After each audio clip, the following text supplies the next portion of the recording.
Ladies and gentlemen, you know what time it is. Welcome to another exciting edition of Backmarkers Racing here on the Backmarkers Racing League channel. It is the SLiDESIGNS Truck Series for the Brobst Enterprises 200 at Dover Motor Speedway. It is going to be a fantastic race as always here in the SLiDESIGNS Truck Series, and it's going to be exciting to see how things continue to shake up here in Week 4.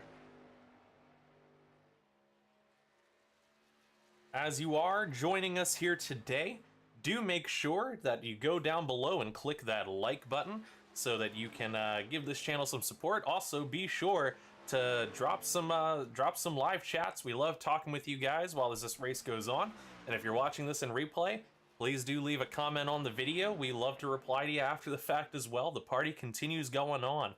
And as always, if you are watching right now on the Backmarkers Racing League channel and you are not already, please click that subscribe button down below and click the bell so you can always be notified when we go live.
Ladies and gentlemen, thank you very much for tuning in this week here for the Brobst Enterprises 200 at Dover Motor Speedway here in Dover, Delaware. Tonight we are sponsored by Brobst Enterprises, who is out of Delaware themselves. And Brobst Enterprises, little tidbit about them. They're a father and son owned trucking company hauling goods locally in the Delaware area and surrounding states. So if you're in the Delaware area or you need some trucking needs for your business, be sure to reach out to Brobst Enterprises. Tonight, as always, I am Rain Braun alongside broadcast colleague Tyler DeTalent. Tyler, how's it going tonight, man? Oh, it's going pretty good. I'm excited to see how this high banks of Dover, Delaware treat these guys tonight. Oh, most definitely. I mean, this is always an interesting thing to see when you come out of having a road course and you're heading right back into an oval, especially an oval that's a little bit different. It's almost it's almost a short track. Is it technically determined to be a short track, or is this just a speedway, right? It's kind of one of those tweeners, because it's kind of loosely based. A lot of guys compare it to Bristol, and it's a mile, so it's kind of one of those in between tracks where it can drive like a mile and a half, but it also just really drives like a short track, high banked, short track like Bristol is. So tire wear is going to be uh, one of the big things tonight. You're going to see some fall off and some lap times and some guys that really probably struggling to keep it under them coming out of the corners because those walls come up awfully fast out of turn 2 and turn 4. Yeah, absolutely. We saw a lot of that in practice as it was. A lot of guys really trying to put those heaters down in preparation for the race and in preparation for their qualifying. And just a lot of spinning from these guys and a lot of getting loose in areas. You know, the important difference is practice. Again, it's trying to put down the fastest lap time, and same thing with qualifying. As the race gets in, these guys they're going to be a lot more settled out and trying to actually use some strategy and not send it all right at the beginning. So, we shouldn't be seeing a whole lot of that, I'd imagine. Definitely, probably some people getting a little bit squirrely here and there, but overall, I'm expecting a pretty average race personally here on this pretty overcast, cloudy day here at Dover. Yeah, it's going to be 200 laps, and it's they got guys got 3 or 4 sets of tires, 3 behind the wall, 1 on the truck to start. Um, yeah, it's I think it's going to make for a good race. Pit road speed is 35, so coming up off the corner to get down onto this really narrow pit road, actually, uh, and down to 35 miles an hour is actually going to be a challenge if we get to doing some green flag runs. So also we'll be looking for that as a uh, something that could cause some ruckus. Absolutely. Well, I mean, it looks like we're having a little bit of a delayed start here. No one's quite gridding up. Do you have anything on the race comms of what exactly is occurring here? I have them actually pulling off right now. Oh, there they go. Okay, so I had a little bit of issue there with my info, but now that we have all of this put together, let's go ahead and take a look at this starting grid. What do you say? Here for it. All right, so as we grid up here, let's take a look on the pole, getting that ever necessary pole point here. Perennial favorite Blake Hoppy, the 23 for Backmarkers Racing, and definitely had a really, really strong times throughout practice. Hopefully this will be the night he finally brings home that elusive win. Johnny Rapp in the 52 for Payday Racing. Mike Kostick, your winner from last week, Dumpster Fire Racing. Evan Pienta, Payday Racing, the winner from the week prior. Robert Brobst of Vintage Racing. Jonathan Cofield, Payday Racing. Brian Brobst of Vintage Racing. Carter Dyson of Backmarkers Racing. Michael Gudger of Vintage Racing. And Adam Boyles of Impact Racing. So there is a lot of vintage cars and a lot of Payday cars, as well as like looks like 2 Backmarkers cars already in this as we're getting ready to go green here at the Johnny Brobst Rapp got a Enterprises heck of a 200. start. Wonder if And yeah. yeah, just like that. Johnny Rapp is getting off to an incredible start here. We see the Ally banners. They're going to come whizzing down underneath, coming into turn 3. Let's not forget we had 4 guys that were starting in the back that are going to try and march their way forward. Jacob Bradley, Brady Powers, Steve Loving, and Logan Monteith. Yes, indeed. Jacob Bradley and Brady Powers for contact-related penalties from Watkins Glen. Logan Monteith on a restart penalty from Watkins Glen. And Steve Loving from presumably an issue during his qualifying. It put him to the end. So, you know, that's 4 guys who are top competitors. And we're about to see a very interesting, as always, march to the front from some really, really talented guys here. It looks like so far people are kind of stacking up, finding a single line and kind of holding with it. Is this pretty much what you'd expect to see somewhere here like Dover? Yeah, probably this early. I can't imagine anybody would really try to push the issue, maybe other than Jacob Bradley, Logan Monteith, Brady Powers, and Steve Loving, just to try and get up through the pack as far as they can. But, yeah, I can't imagine anybody would really want to push the issue way too hard this early. It's a 200 lap race. It's gonna be a long one. We say that as we look at Jacob Bradley passing Jay Bass, Logan Monteith doing the same, already cutting their way up the front.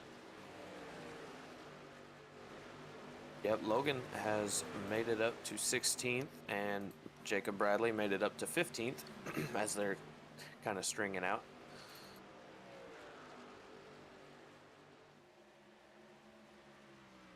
As we take a look here, the top 10 is really kind of just everybody shaking around each other, pretty much the same group hiding in here. Both the Brobst boys, the namesake for our sponsor here tonight as well. Those beautiful gold reflective numbers there for Vintage Racing. They are back-to-back right now, holding down the top 10. It looks like they're getting prepared to have a really incredible race here. Yeah, I think Robert was worried about this one. He said he could hardly put a 25-lap run together without spinning out, so hopefully he put some practice time in and got that dialed in. I'd hate to see him just, you know, lose it on his own and cause an issue for anybody else. And as we look at the timing tower here, from what we have for information, pretty much it's +1, -1 all the way down for positions. Not a lot of gains, not a lot of losses, except for Jacob Bradley and Logan Monteith up 5 and 6 respectively, and Jackson Samsel and Dade Grajewski down 6 and 4 respectively. Seems like Jackson's having a little bit of a tough start here so far in that 57 machine.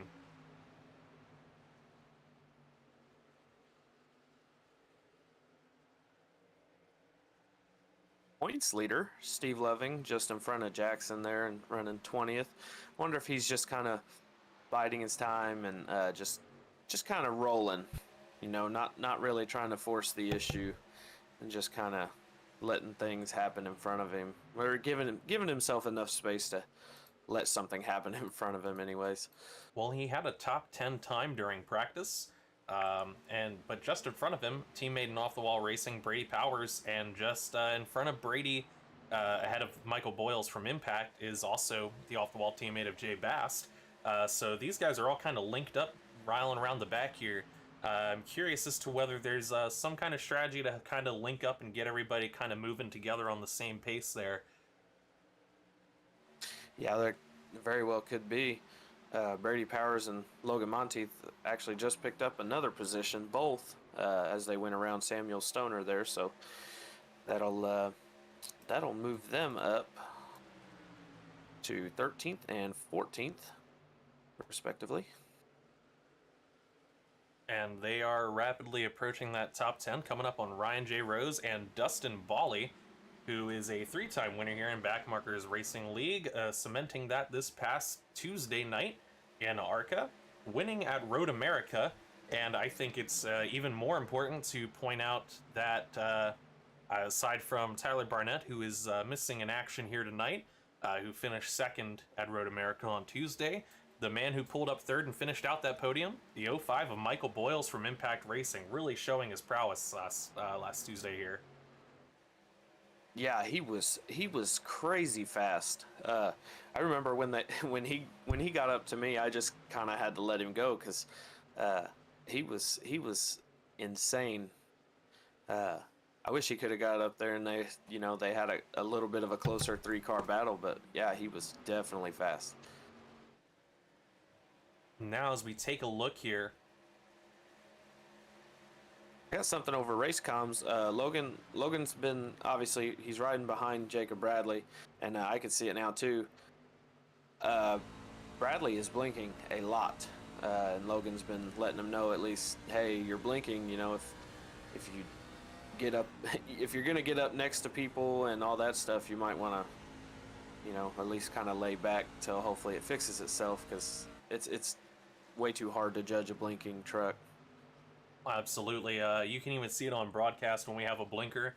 It ends up having a bit of a stutter for us as well because the camera no longer can locate them. So you'll notice Yeah. the camera will just kind of stay in place and then jump back to wherever they are on track. It's kind of what it's like to be racing around that person. Here it is, just happened again. Michael Gudger, oh, Carter Dyson tags the wall out of 4. Oh, yes. Oh, no. And he's going to fall back a little bit here, but he's still got good pace. He's going to be right up alongside the 21 there. And the 50's Yeah. blinking problems are trouble tonight. Poor Jacob. Yeah. You can't really I do know much he about doesn't- internet issues. I know he doesn't want to, but he might want to consider pulling out of the line, because you just, as another driver, you just can't judge it. And And it Logan looks like called- they he's calling went it out. flying around the 3-car of Ryan Rose there. Yeah, he tagged the wall out of 4. Not sure if he has damage or not. But he got the wall pretty good. Ryan, I believe he made. I could be wrong. Did he make his debut with us this past week, or was he racing prior to that? I can't recall seeing the 3 before Watkins Glen.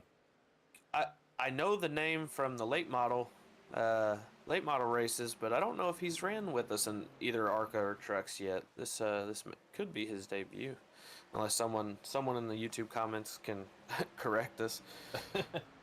Oh, speaking of the YouTube comments, Lloyd Stoner giving a big shout out to Sam Stoner over in the Sam Stoner section there. They're the number 16. We also have love for Impact Racing from Abe Kalufa. Abe Kalufa, affiliated with Impact Racing, runs for them in the ARCA series. Good to see you, Abe. We have a driver who is currently racing, typing in the chat, so I'm going to tell you, just going to tell you right there, Mr. Moonpie, you should put your phone down, my man. You are behind the wheel. And as for anybody else here, it looks like we have some questions about guys looking to try to get into the league here. Any info you want, it's all in the description of the live stream we have here. Join the Discord and you can find everything you need alongside there. You can be racing alongside these guys. We have a progression series. You'd end up starting in ARCA and you'd work your way into the truck series from there, but it's a lot of fun. We have really, really great turnout for all of these races, and they're all fabulously broadcasted, if I do say so myself. Better quality than Fox is what I say. So it's what I've heard personally. Also, big shout out from the talent section. Hey! Oh yeah, mom and dad always tuning in.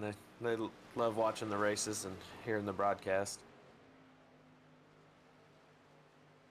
So something to kind of note here, again, we haven't really seen a whole lot of changes aside from Jacob Bradley and Logan Monteith moving through the field here. Johnny Rapp has put almost 3 seconds on this field, and Blake Hoppy putting about a second on last week's winner Mike Kostick here. Yeah, that makes me think that Blake is doing Blake things. He's not going to burn up his stuff super early, and he's one of the better ones in the league on tire management over long green flag runs. So there's still a chance that he could take some of that lead down a little bit. And as we're looking here, Mike Kostick in that 8 showed really, really strong moves at Watkins Glen. And the 55, Evan Pienta, the winner from the week prior, I mean, he's encroaching on him pretty quick. As we all know, these payday cars, they're fast, they're furious, no pun intended there. And I mean, you can tell already the 52 of Johnny Rapp is holding down first pretty well. The 55 Evan Pienta in fourth, Jonathan Cofield in fifth, and Jacob Bradley, team owner, in the 50 car, the blinking star himself. He's having a little bit of trouble, but he is Yeah, in he's ninth. blinking like crazy, and people. There's been multiple drivers saying something about it. I don't know. I don't know what they can do, but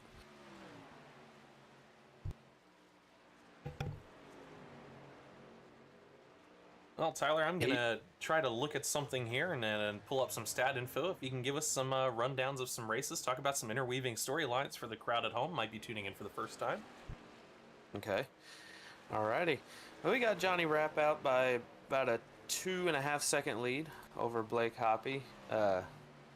And these, let's see here. Running third, Michael Kostick, and then fourth, your couple weeks ago winner, Evan Pienta. He won at Fontana. Evan Pienta joined after after the first week, which he ended up winning Fontana, and he's sitting fourth in points right now. Kostick is sitting second in points. So some guys higher up in the points, and Cofield right behind them, sitting in fifth. He's third in points. They're showing why they're up there in the points. Steve Loving, your current points leader, he's running back in 16th. Still looking like he's biding his time, and gonna make sure he's there at the end, because he seems to be Mr. Consistency. He's definitely puts himself in a position to always be in the top 10 at the end. Absolutely here. Looking at some team stats too, Payday is leading off the wall racing by just a handful of 7 points, which that can be made up in one race easy, 350 to 343. So that's another thing to look at as you're at home, and if you keep tabs on what drivers run for what team, and it's all going to be close down to the very end. I got a sneaking suspicion, and it was Michigan, not Fontana, Michigan. Ah, yes, yeah, that's my fault. That was the difference. Well, they're kind of almost the same track, you know.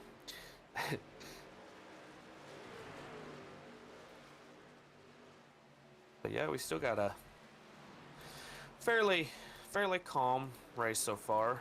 Nobody's really making any crazy moves. I'm sure we got some definitely got some tire fall off going on. We started the race.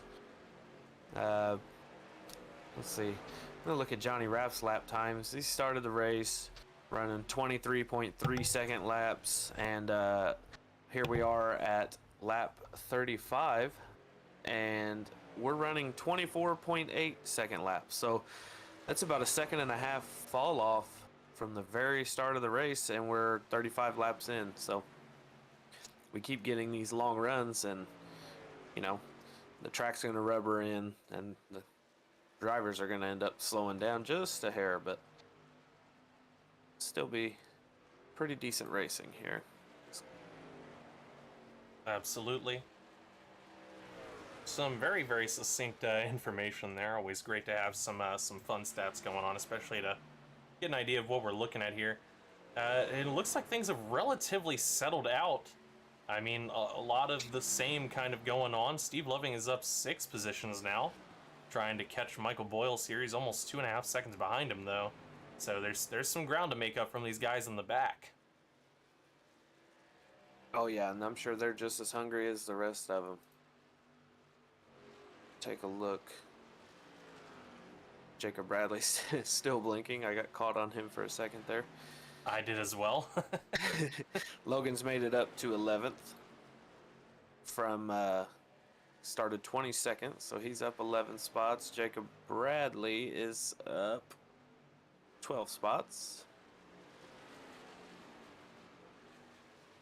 And any other movers? Steve Loving started 21st, and he's up to 15th. Michael Boyle's up 3, 17th to 14th. And we have a couple guys that have slid down. Carter Dyson in the 15 truck. He started 8th and currently running 16th. Tagged the wall earlier. Might have got a little damage out of that. And Michael Gudger started 9th and fell down to 17th. So it's like they're some of these guys are driving up in sync, and a couple of them are falling down in sync. They just want to run together all race, I guess.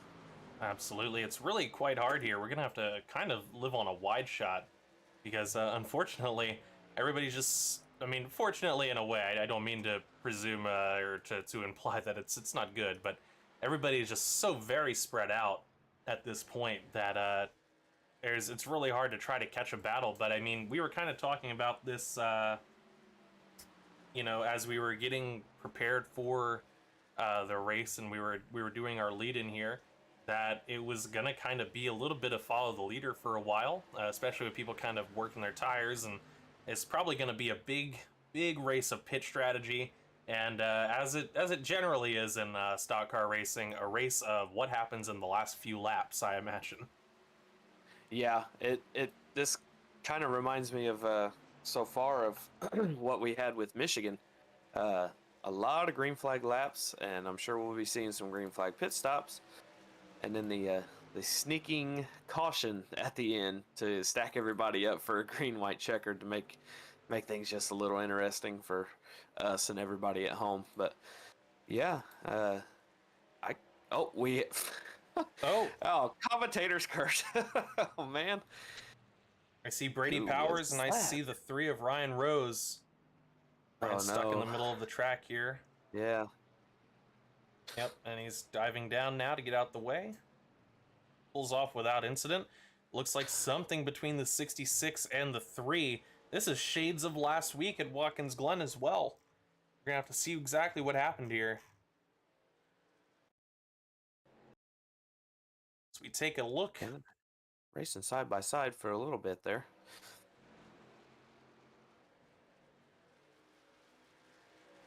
The 3 just looks like he gets way too Oh, loose, and yeah. he just hits the wall coming off loose. Oh. Yeah, that's just a scenario where Brady just happened to be trying to pass him right at the wrong time.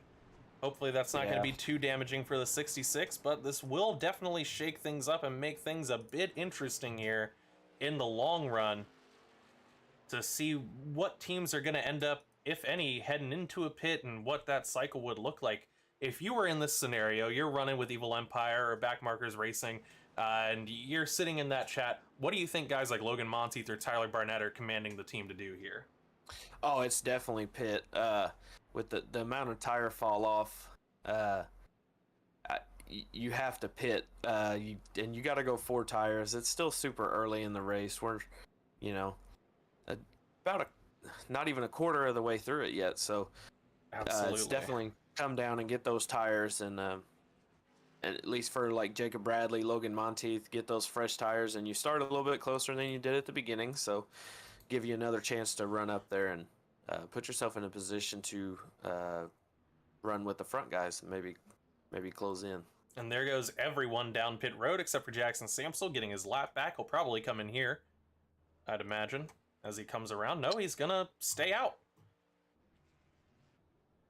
Maybe he pitted earlier and is getting He his may lap have. back. This may be the opportunity for him to come in and to get an opportunity to get himself ahead.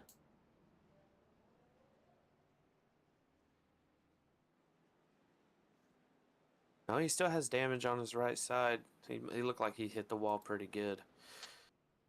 Jay Bast has some damage here. I'm unsure what happened to him. I don't recall seeing anything from Jay. I wonder. Must just be that tire wear and coming out of turn 4 or turn 2, it just sneaks up on you, and you can, almost like Darlington, you know, get a couple stripes on your truck. Oh wow, Michael Gudger also with some pretty severe damage there. Jay, I'm seeing damage on the front, which is what's most surprising to me here. But as the guys come around, they're going to beat him off pit road, not be trapped a lap down here. And it looks like after all said and done, Jackson Samsel is coming down pit road now. So just a little bit of strategy from him to try to get him in optimal position for restart.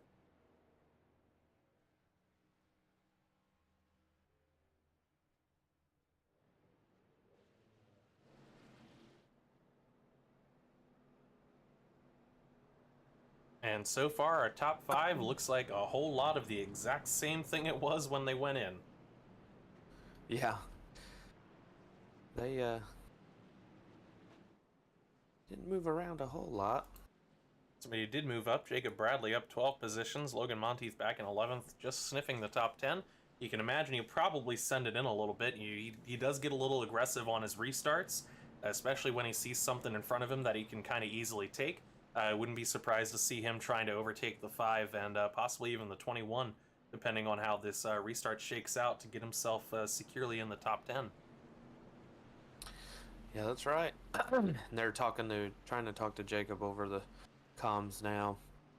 He's still blinking really bad.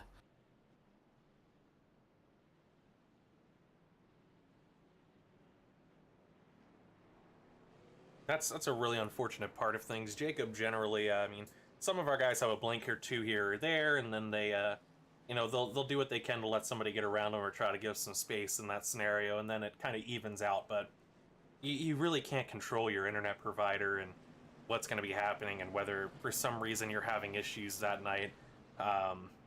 So yeah, unfortunately here, I can't imagine what it looks like to be at the restart here of the 21 and the 99. Sitting behind the 50, Oh, yeah. And just having to know, like, do we have to basically check up this entire way out? And he pulls off. Yeah, out of sportsmanship, he probably ought to pull off and go to the back. I know he probably don't want to give up that position, all the position that he worked for, to get back, but you just can't judge that. No, not at all. I mean, even kind of, yeah, just trying to hold down that lane. Looks like he's trying to stay down on the bottom there. Give plenty of space out, and he'll just kind of shake his way in as it goes green, and Johnny Rapp's gonna fly off the handle and get himself rocking in towards the front.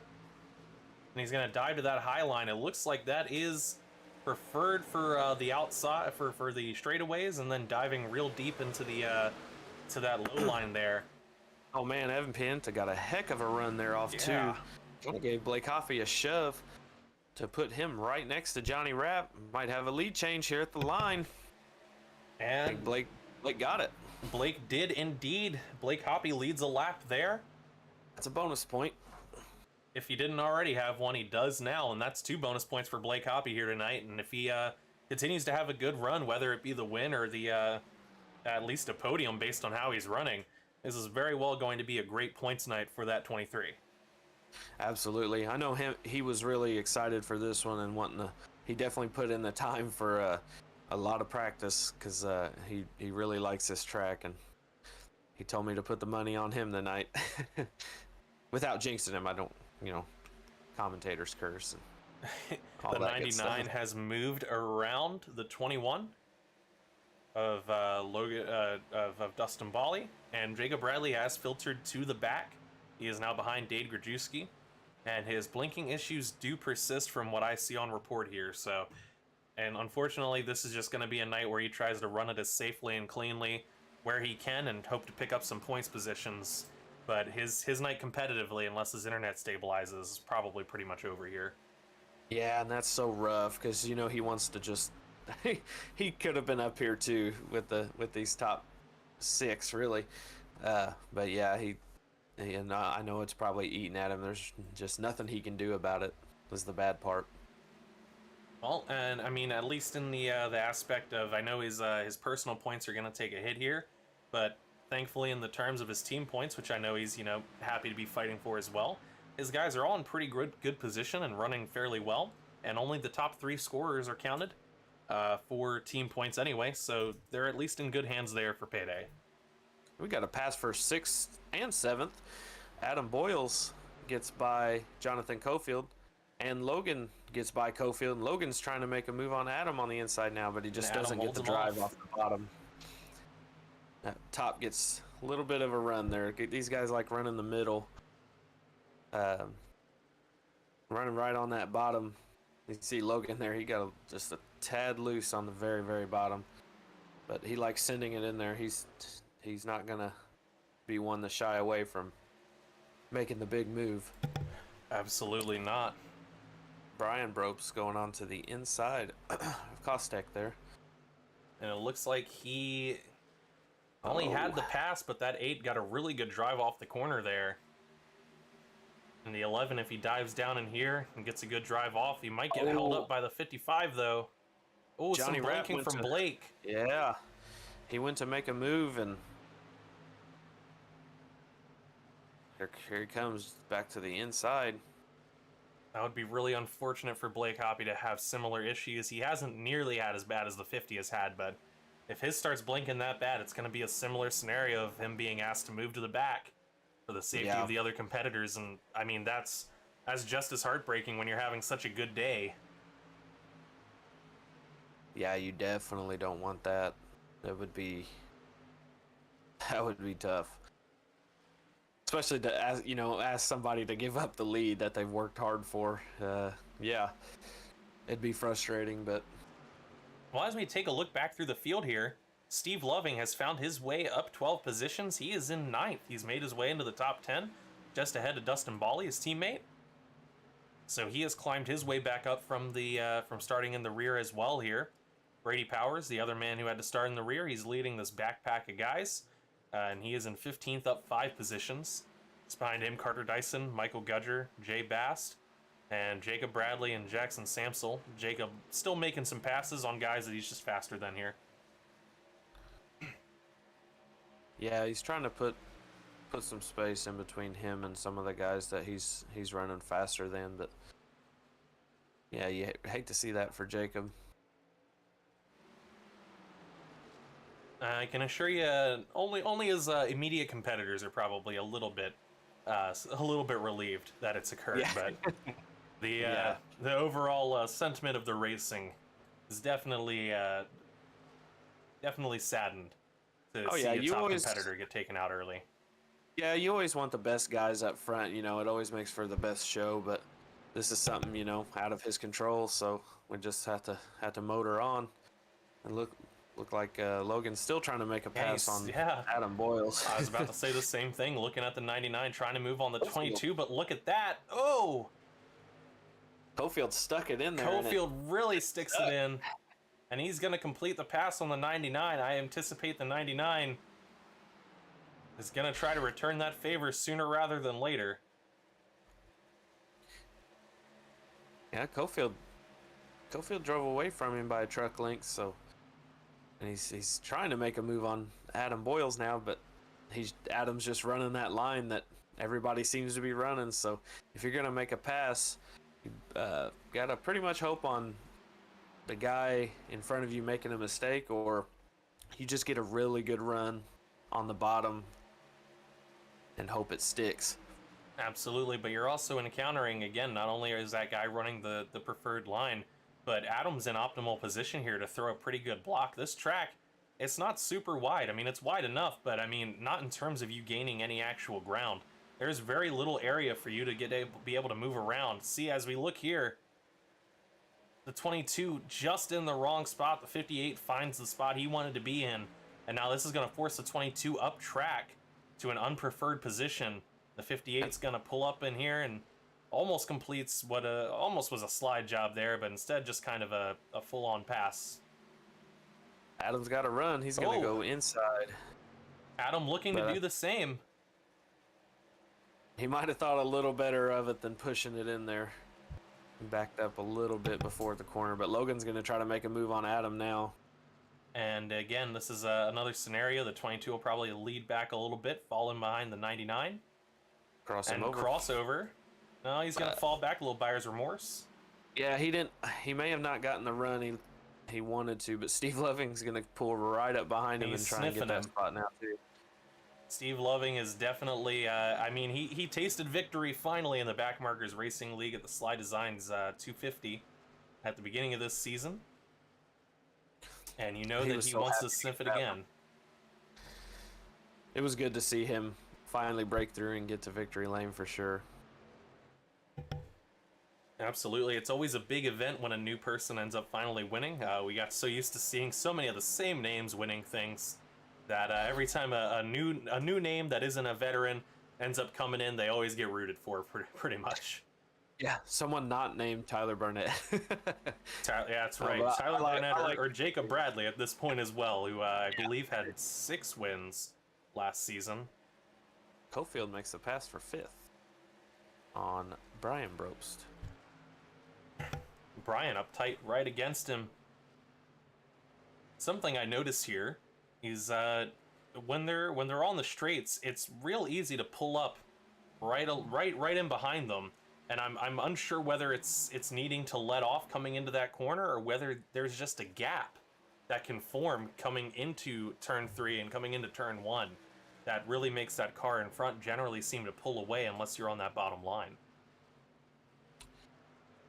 Yeah, it's hard to say because everybody seems to be running the exact same line, but you know, they may be just a little different in ways of how they're letting off to get into the corner, or even with the drive off. Your drive off is, you know, your speed down the straightaway obviously depends so much on your drive off. So if you have to let off coming out of the corner just a split second, that kills a lot of your drive going down the straightaway. Or in the other sense, if you get a heck of a run off the corner, you know, you can pull right up on a guy.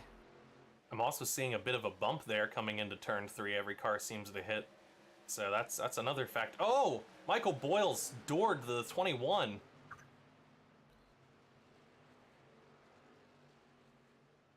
We were watching here on camera that Michael Boyles in the 05 was just about to talk about how he moved his way into the top 10 ahead of Dustin Bally. And I didn't quite get a good look at it. Maybe you could go back and give us some insight, but they made contact. Yeah, it looked like Michael was just running the middle. Dustin was on the inside. Michael pushed it coming out of the corner a little bit, got a little bit of the wall, and just the closing speed of Dustin and coming up out of 4 kind of just pushed them together. Nothing malicious. A little bit of a love tap. Actually, just pretty much Dover and Bristol-esque racing. Textbook racing incident, right? Yep.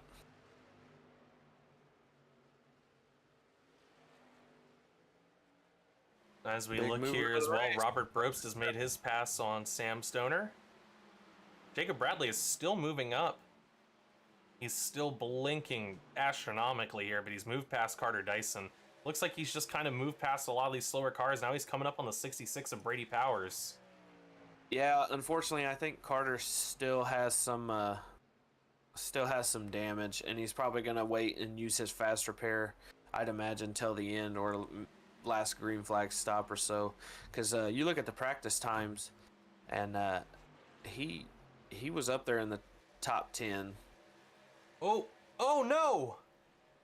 And that's exactly what I knew was coming.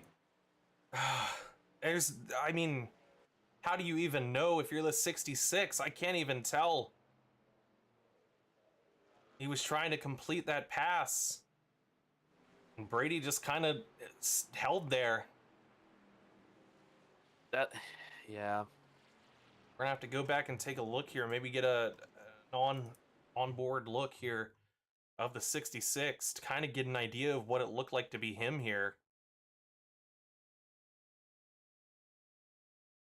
Let's head into the cockpit as he knows the 50 is coming up, but the 50 is just blinking as he's coming to pass him. Yeah, he blinks, and then when Bradley comes back too, their bumpers are interlocked. He's disappeared. He's no longer in sight on the 66. The 66 is Brady up, just... and he just turns it in, probably thinking the 50 had plenty of a pass on him, but he was completely gone, out of his view, until when he blinked back in and he was right in front. We have some guys staying out. Some guys pitting. We're on lap 76. This is a bold strategy. We got 1, 2, 3, 4 guys on pit road that I see. 5, 6, 7, 8. Johnny Rapp, Evan Pienta, Jonathan Wow. Cofield, Robert Brobst, Michael Gudger, Adam Boyle, Sam Stoner, Logan Monteith, and of course Jacob Bradley, blinking on pit road, sitting in his box as well. He needs to call up his service provider and get serviced here tonight or tomorrow, because he is getting a raw deal. Whatever he's paying them, they are not living up their end of the bargain.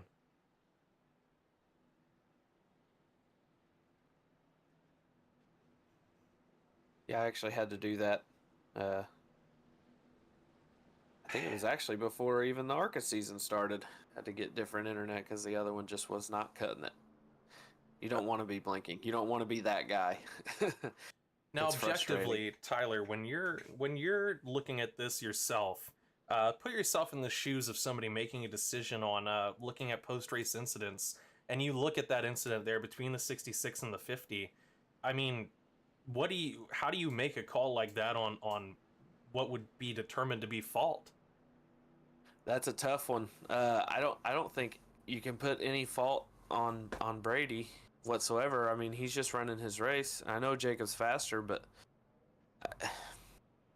Jacob might have to call out to him and say, if he knows he's faster, either let him have the position or just stay back and ride.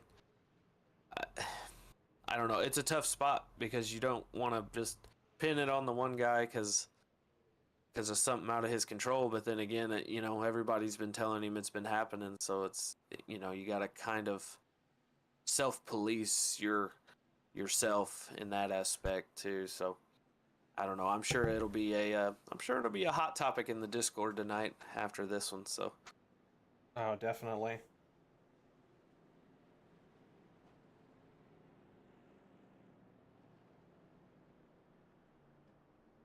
I'm still surprised by this staying out call. I'm guessing so they've already everybody's already burned two sets basically, the tires they started with, and then the other caution on, was that lap 44, burned a set there, and now these guys who just pitted are on their third set and only have one set left in the pits with 100, say 100, about 120 or so to go. That's a lot to put on just two sets of tires. So these guys that did not pit, they're obviously going to be running slower, and you're going to see definitely see some passes and some guys coming up through the field. But with this tire fall off, it's going to be interesting. I guess these guys are banking on a possible another caution, so I'll definitely have to see how that plays out.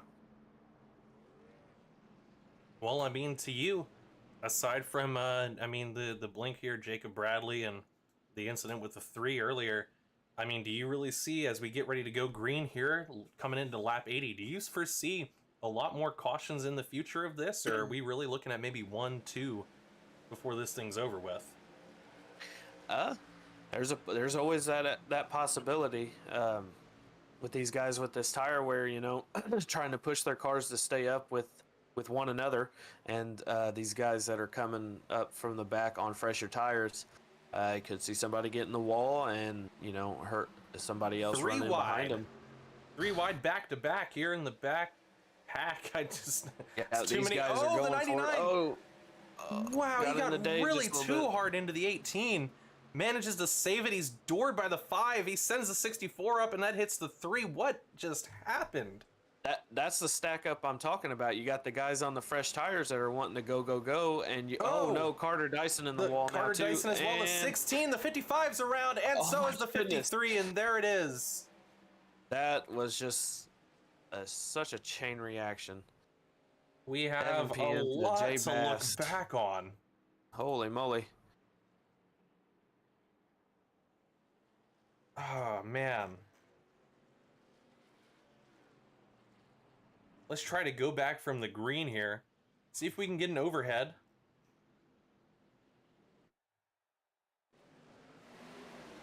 you look back around the area of Carter Dyson and Jay Bast, I think that's where it's, or actually with Dade, you can see it's where it kind of starts. As we look here, they're 2x2 in the back. We're following along Logan Monteith here. He dives to the outside, making it 3 wide on Adam Boyles in the 22. Of course, we got some buildings getting in the way somehow. The 55 Evan Pienta through the middle of the 18 and 58. Logan really kind of storming ahead on that outside line. The 18 just ever so not fast enough for where Logan wants to be.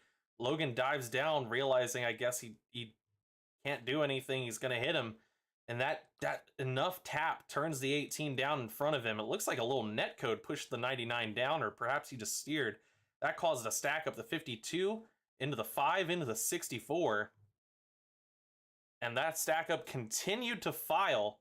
The 5 ends up coming down the track. I'm unsure what happened to Robert there.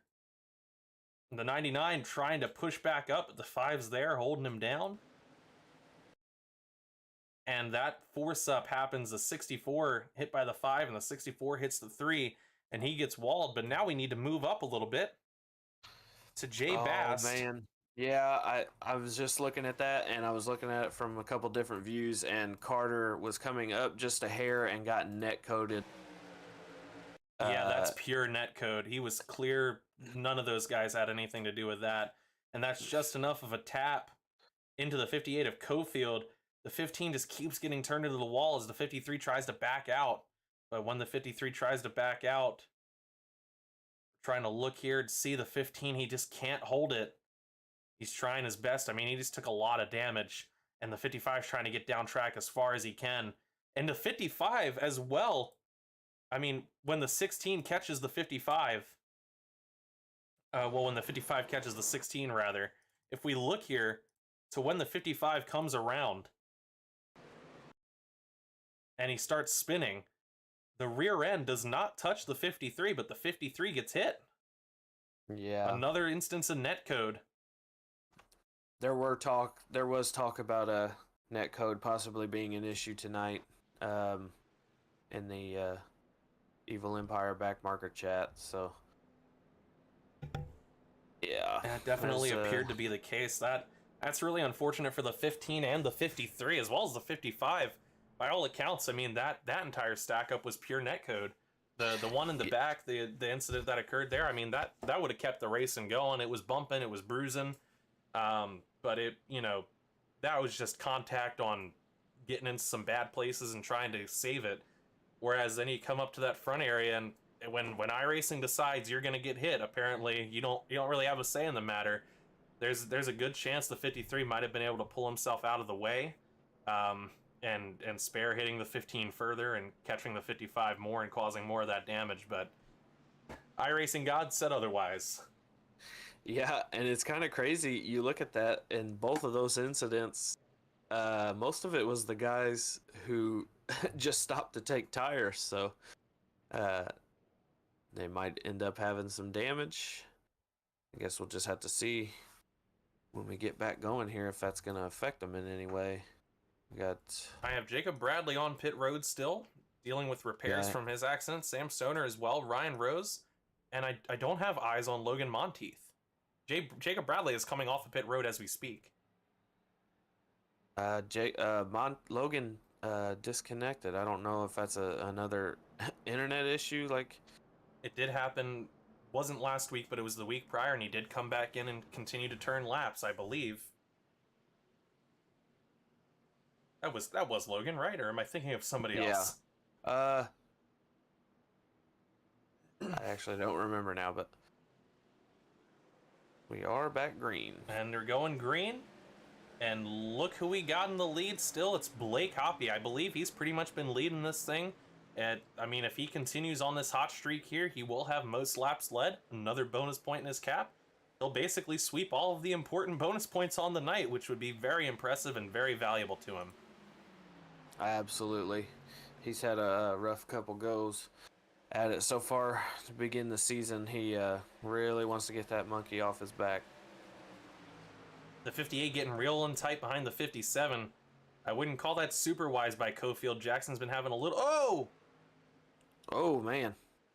Dade Grajewski gets knocked. I can't tell what happened there either. I didn't see anybody particularly hit him. You'll have to go back and take a look at that for us and give us the report on it. But that's going to be damage. Yeah, they, I can get it back here. Here we go. We're talking the 52 making a pass on the outside of the 57. That's just... I mean, that's just how fast he is here tonight, Johnny Rapp. Slides out, and he's already passing his teammate, the 58. And he's up on the 91. Looks like he just gets a little bit out of the bumper there. The 91 goes high as the 52 just screams around him. And he is making big moves. And, I mean, this is an interesting pairing. He's coming up on Michael Boyles, the guy that he inched out in the last lap of Watkins Glen for the podium spot. Michael Boyles, I'm sure, still holding a little bit of a grudge there, but also now the 52 up on Brady Powers, former teammate as well. And there he's clearing right past, as is the 05. And do you have the report for us? Yeah, back on that incident, we had Dade was getting into the corner, and I think he slowed up a little quicker than Carter Dyson was expecting, and Carter actually ran into the back of him and sent Dade up into the wall, but Dade seems to be going now. Unfortunately. He's actually in the pits, so. Well, it's definitely been an exciting one, and we haven't even hit the halfway point just yet. We're almost there. Just looking how deep people keep getting in on the back of that 91 of Peter Stewart, it's got me worried for him. People, I mean, we saw Johnny Rapp, Jonathan Cofield, and now Robert Brobst all getting right in that left rear. Well, I can't help but watch how fast Johnny Rapp is closing in on second place now, and looks like he's just easily going to take that. Those fresh tires are insane. Somebody needs to take that car to inspection. I think they put something in it. And here he comes, and he is assumed second, and he is looking for the lead. The lead he lost to Blake Hoppy. And again, here he goes. He's passing on the outside. This has not been super common. He's going to get raced hard by the 23. He's going to lead the lap here. Blake Hoppy's not trying to give it to him, but he has to. The tires are just too much. And that 52 is about to put some seconds on that field.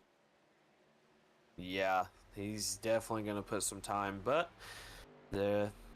Blake and Michael knew what they were doing when they didn't pit, so they got their own strategy going on. They don't think that'll be the last caution. Something interesting to note, of course, Mike Kostick showing, again, more of his prowess, more of what he's capable of here. Brian Brobst moved his way up to fourth here. Dustin Bally has slid his way all the way up into the top 5. Just behind him, Michael Boyles, who is battling with Steve Loving right now, side by side. Steve looking to get in behind his teammate. And the 5 of Robert Brobst gets real tight on the 05. We're going 3 wide here. Oh, no! And he gets loose. Is it saved? It's saved! Wow. They managed to hold on to it, and this thing will continue green. Very impressive stuff by those guys. That was some driving there. Wow. And unfortunately, it looks like Sam Stoner's night might be over here. I mean, I don't... Based on from reports I'm hearing, if he's still stuck getting repairs, he may not be able to get back on track before this thing's over. Dang, you hate to see that. And just like that, this is very surprising to me. I mean, we've seen them split up the entire race for the most part.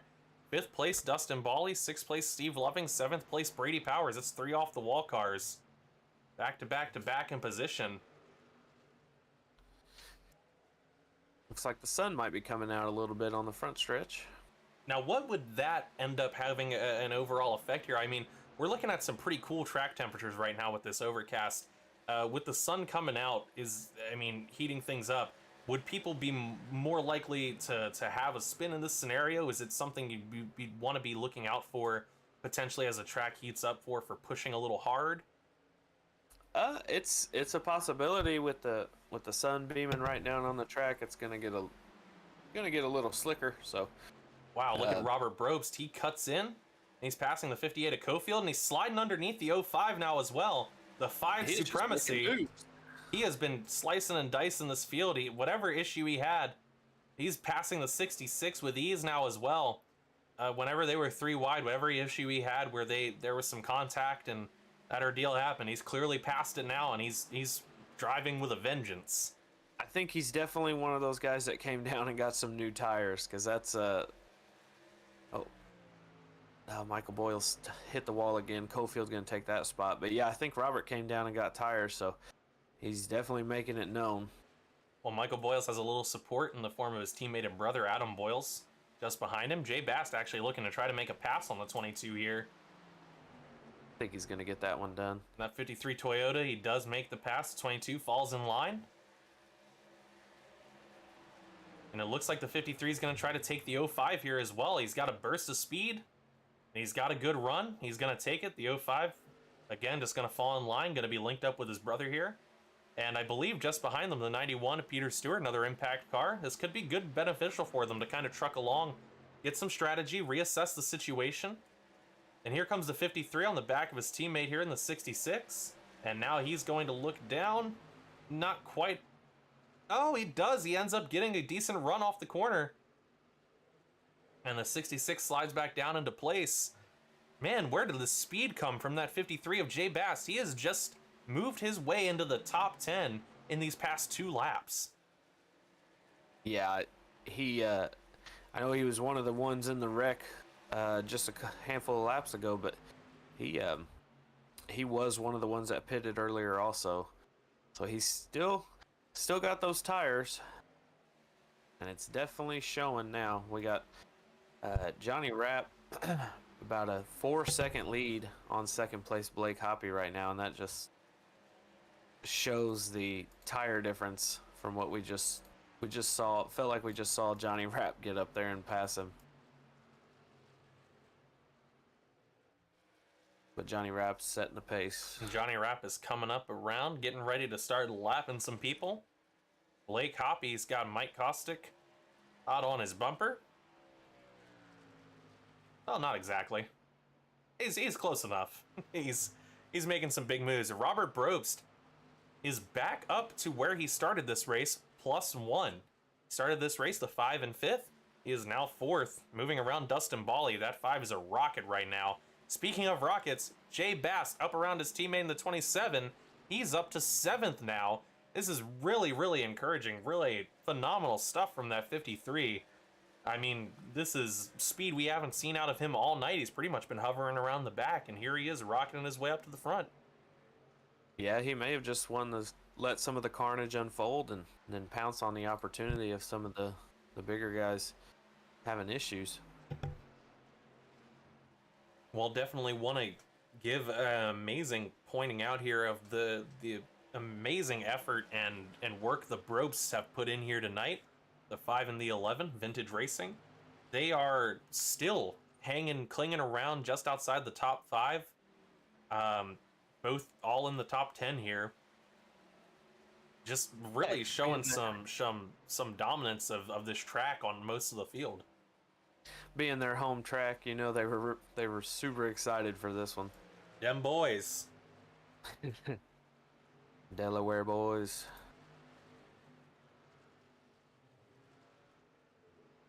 Try to take a look now. 6th. Also looking at this battle transpiring about to take place for 10th here.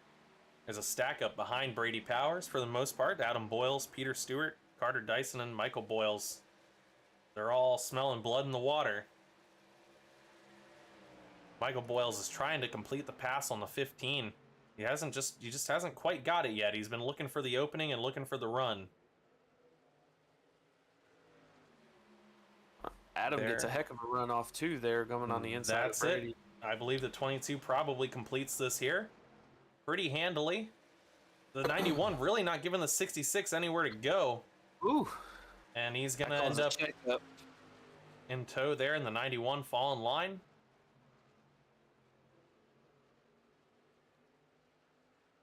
Adam puts a little bit of a gap between him and Brady, about 2 truck lengths.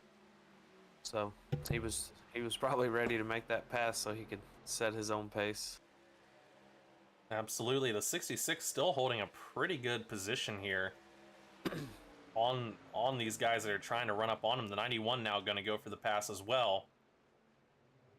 Looks like he's just not quite going to have enough. They're going to stay side by side. Brady just gets that run off the outside of 2. And the 91 going to try to send it in again. Once again, just not quite there. They're still going to stay side by side. And we have ourselves a battle here. The 91's backed out. 66 cuts down for a block, and that's going to cut off the momentum the 91 had there. It's going to be time to regroup. The 15 looking to the outside of the 91 as well. Now that's a battle he's going to have to deal with. Carter swooping up pretty high. And he's going to get a heck of a run off turn 4 here. Seen that with some of the Cup guys this past weekend. Just they would diamond the corner almost, running high, and then swoop down and get the run. Well, the diamond is it can be a really, really useful technique. The only issue is it's a lot of steering input, and that's a lot of tire wear over a long period of time.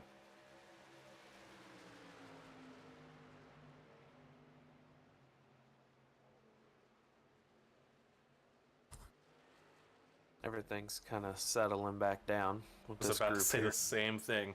Everything's just kind of settling into place.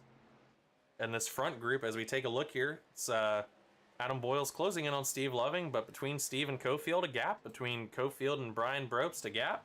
Between Brian Brobst and Jay Bast, what's that? A gap. Between him and Robert Brobst, a gap. And then we have a little bit of a gap between Robert and Mike Kostick. A gap between Mike and Blake, and a nice big old gap. 5 seconds coming up on 6-second gap here between Johnny Rapp and second place Blake Hoppy.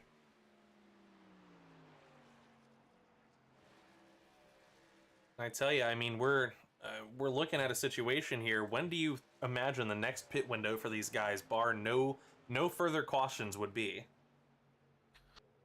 I'm not too sure on what their what the pit window is, but I'm sure with the lap times fall off. Yeah, I'm really not sure what the pit window is for someone like Johnny Rapp, who just pitted before that or during that last caution. Well, I imagine, I mean, there's obviously a lot of fall off for these guys who didn't take those tires, guys like Blake Hoppy and Mike Kostick that we talked about here.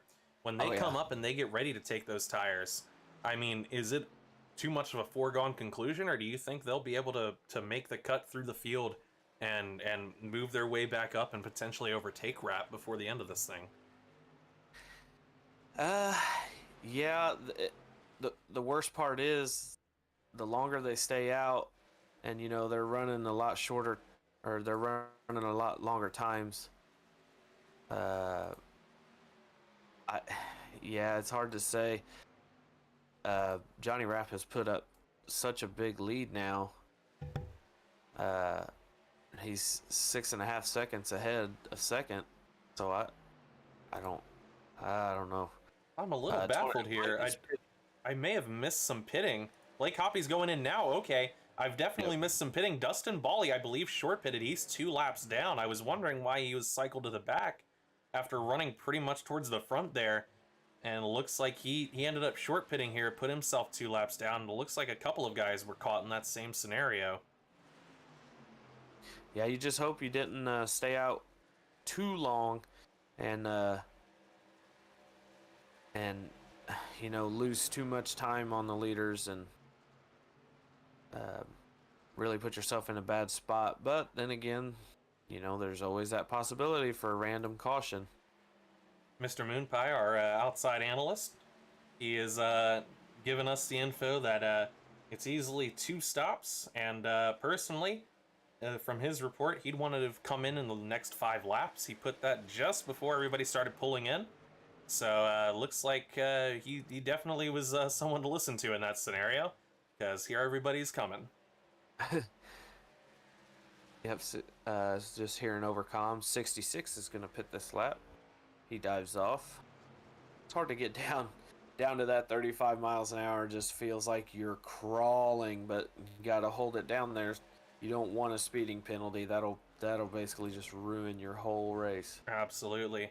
Brian Brobst on pit road here. Mike Kostick coming down right now as well.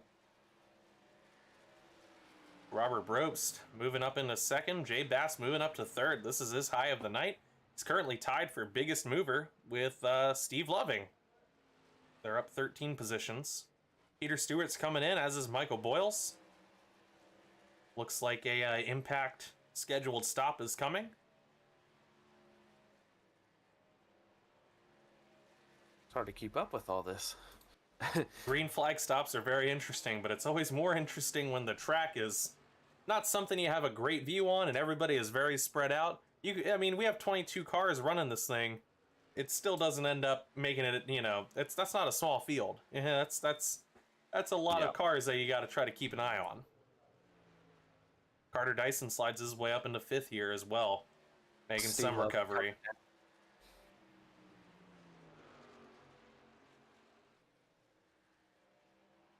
Steve gets into his box just fine. So Peter Stewart and Michael Boyles are rolling out onto the track. There they go, and this puts pretty much the entire field 2 laps down for the most part as they come in for green flag pit cycles. Yeah. This would be a really terrible time for caution to fly. Yeah, I heard Blake Hoppy come over to comms and tell Jacob basically he's blinking way too much for his liking, so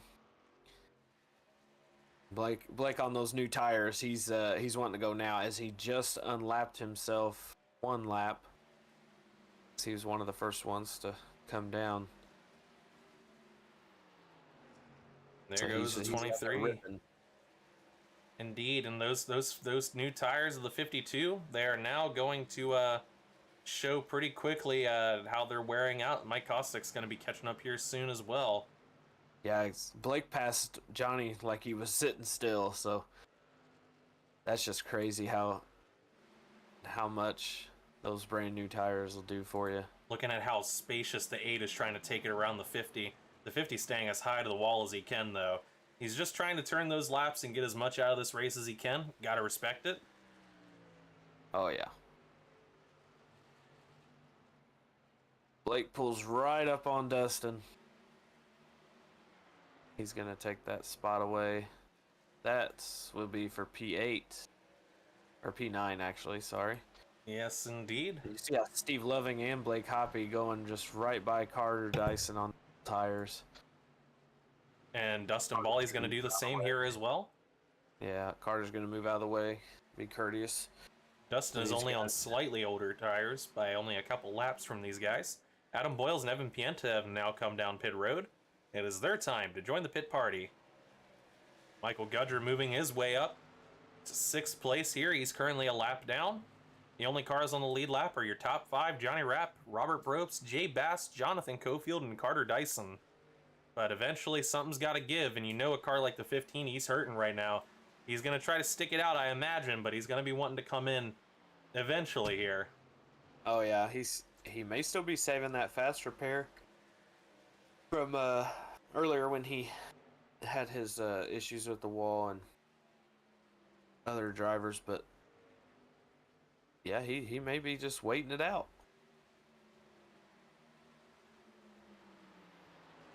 And Blake Hoppy coming up real hot off the 05, looking to the outside. He's got the capability to make that pass. He's going to get to the inside, though. Going to get a good run down the straightaway here. And the 05 give a wide berth. Yep, I think Michael just let him go. He just realized how fast Blake closed in on him.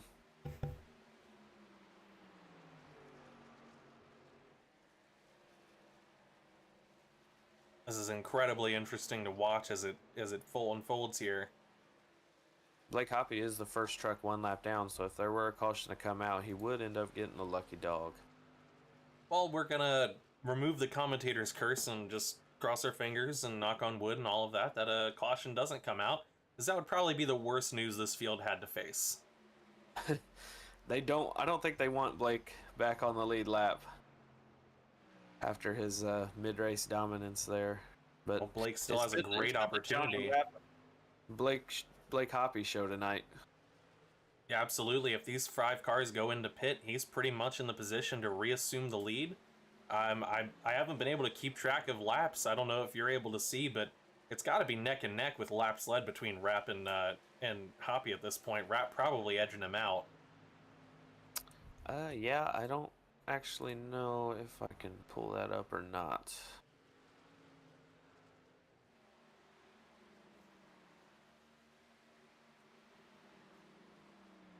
Yeah, I don't think I can, unfortunately.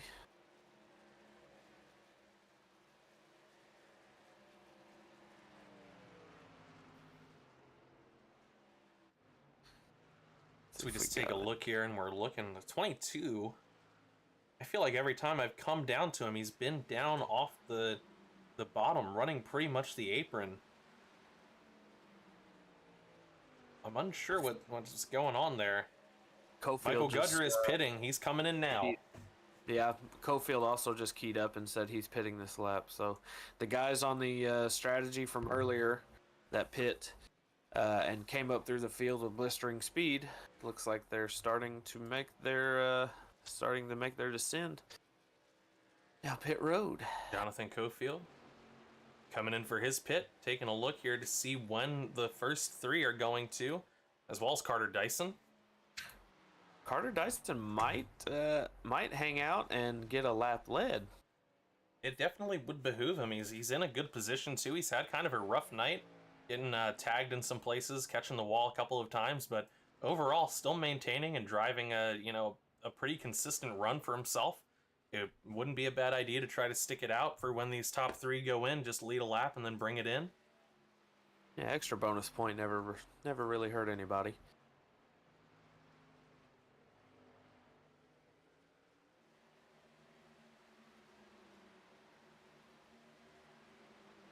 And Blake Hoppy's still with a pretty decent spacing between him and the car behind him, Mike Hoppy, Mike Kostick. They're related, but Mike is closing that gap ever so slightly. This little pack here behind Blake Hoppy could get interesting. Got the Brobsts against the Boyles, and then Michael Gudger sandwiched in between. Michael Gudger having a pretty okay race for himself here as well. He's pretty much just been trying to utilize as much strategy as possible to try to get himself into better positioning. And it definitely was working out as he was running in that top 5, but eventually he had to come his way down. I think he was probably hoping that he would end up pitting alongside that leader group, but for the most part, it was pretty much just him that had to come down. Yeah. And you're gonna see Cofield here on 4 fresh tires. He's gonna look like a rocket ship next to these guys. I would think so, but I was about to remark instead about how he was being passed out there, but it looks like he's finally catching up to speed, and yeah, look at the gap. Yeah, that's closing on the 64, who only just pitted as well. 58 looking deep to the inside, the 64 looking to the inside as well, trying to get around Blake Hoppy here. And Cofield's going to move around as well.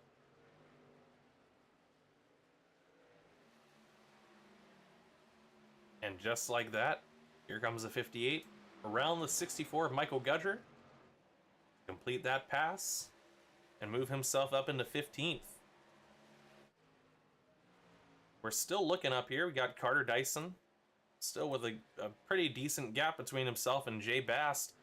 A much smaller gap between Jay and Robert, but that gap to Johnny Rapp is absolutely insane. Oh yeah, Carter's just hanging on right now. He would be the next one to go a lap down, and Johnny isn't too far behind him. But maybe he's Either he's hanging on to hope Johnny goes and pits and he can come back around and get that lap led, or might just be playing the long game, trying to stay on the lead lap.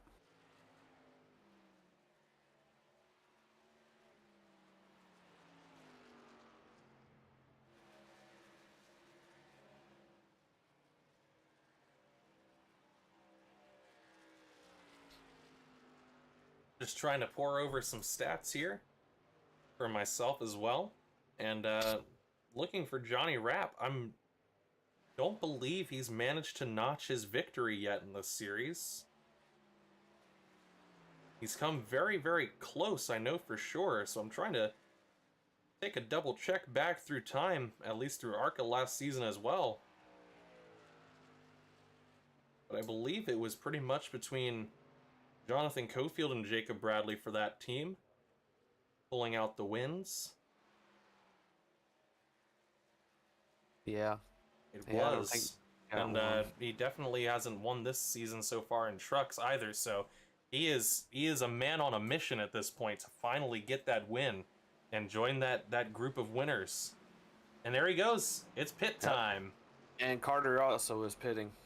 Carter is also pitting, but Robert, will he stay out? That's the big question. We know Robert loves to get a lap led. That's right. And it looks like that's exactly what he wants. We talked to him the last time around when he had the opportunity, and he's going to try to swing around here. Yep, lap led for Robert. And I imagine he'll be coming in this next time around.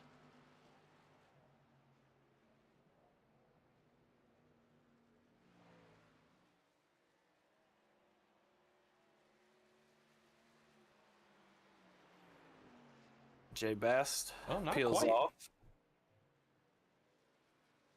Jay is pulling in. I imagine he might have been looking to try to get one, but it looks like he saw Robert staying out probably and said, I can't do this anymore. I got to do it now.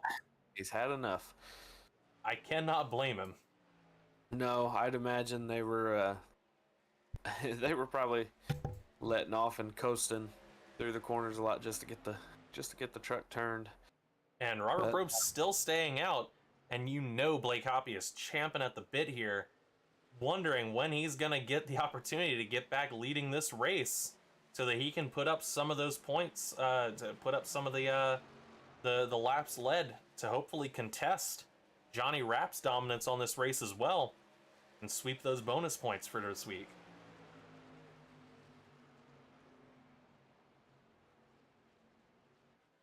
Robert Brobst is pitted now. But speaking of, Mike Kostick, he managed to get around Blake Hoppy there. I just watched that happen. Yeah, I thought he was just the 05 of Michael Boyles. But no, that was the 8 car.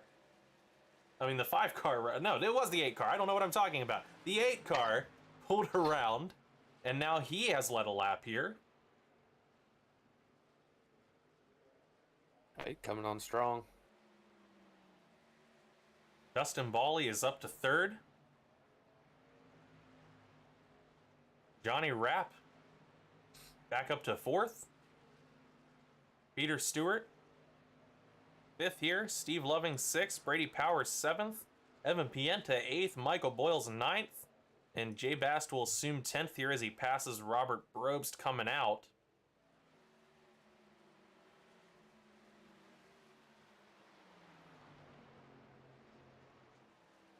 And my oh my, this is getting very interesting very quickly. Yeah, there's a lot of strategies playing out here. So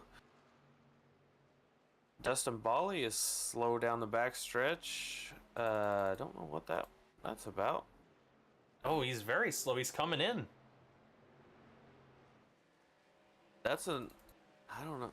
That is for sure unscheduled. It's got to be, unless he's coming in. I wonder if he had a speeding penalty or something. But still, I don't know why he was. It seemed like he was super slow down the back stretch. I'm unsure. I don't know why he wouldn't have just come in for the pit regularly there. This is going to hurt him in the long run.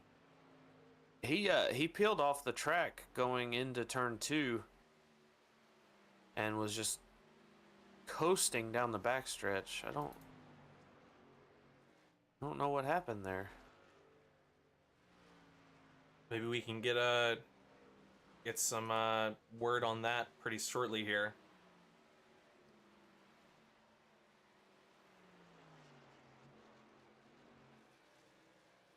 And he's pulling out of his box now, so He might have just had some kind of damage. Perhaps something happened with his engine or something along those lines. He wasn't really able to get it up to speed.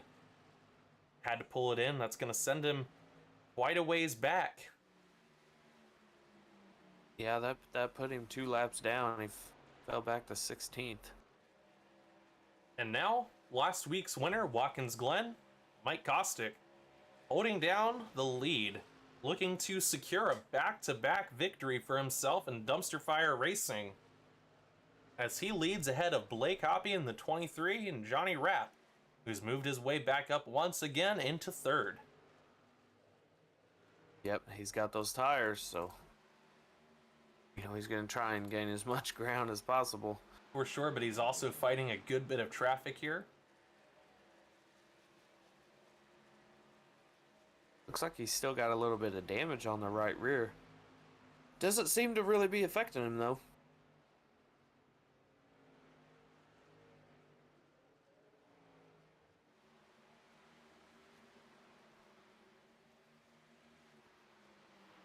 As Robert calls over comms, he said, go ahead and take it into 3. He realizes Johnny was a lot faster.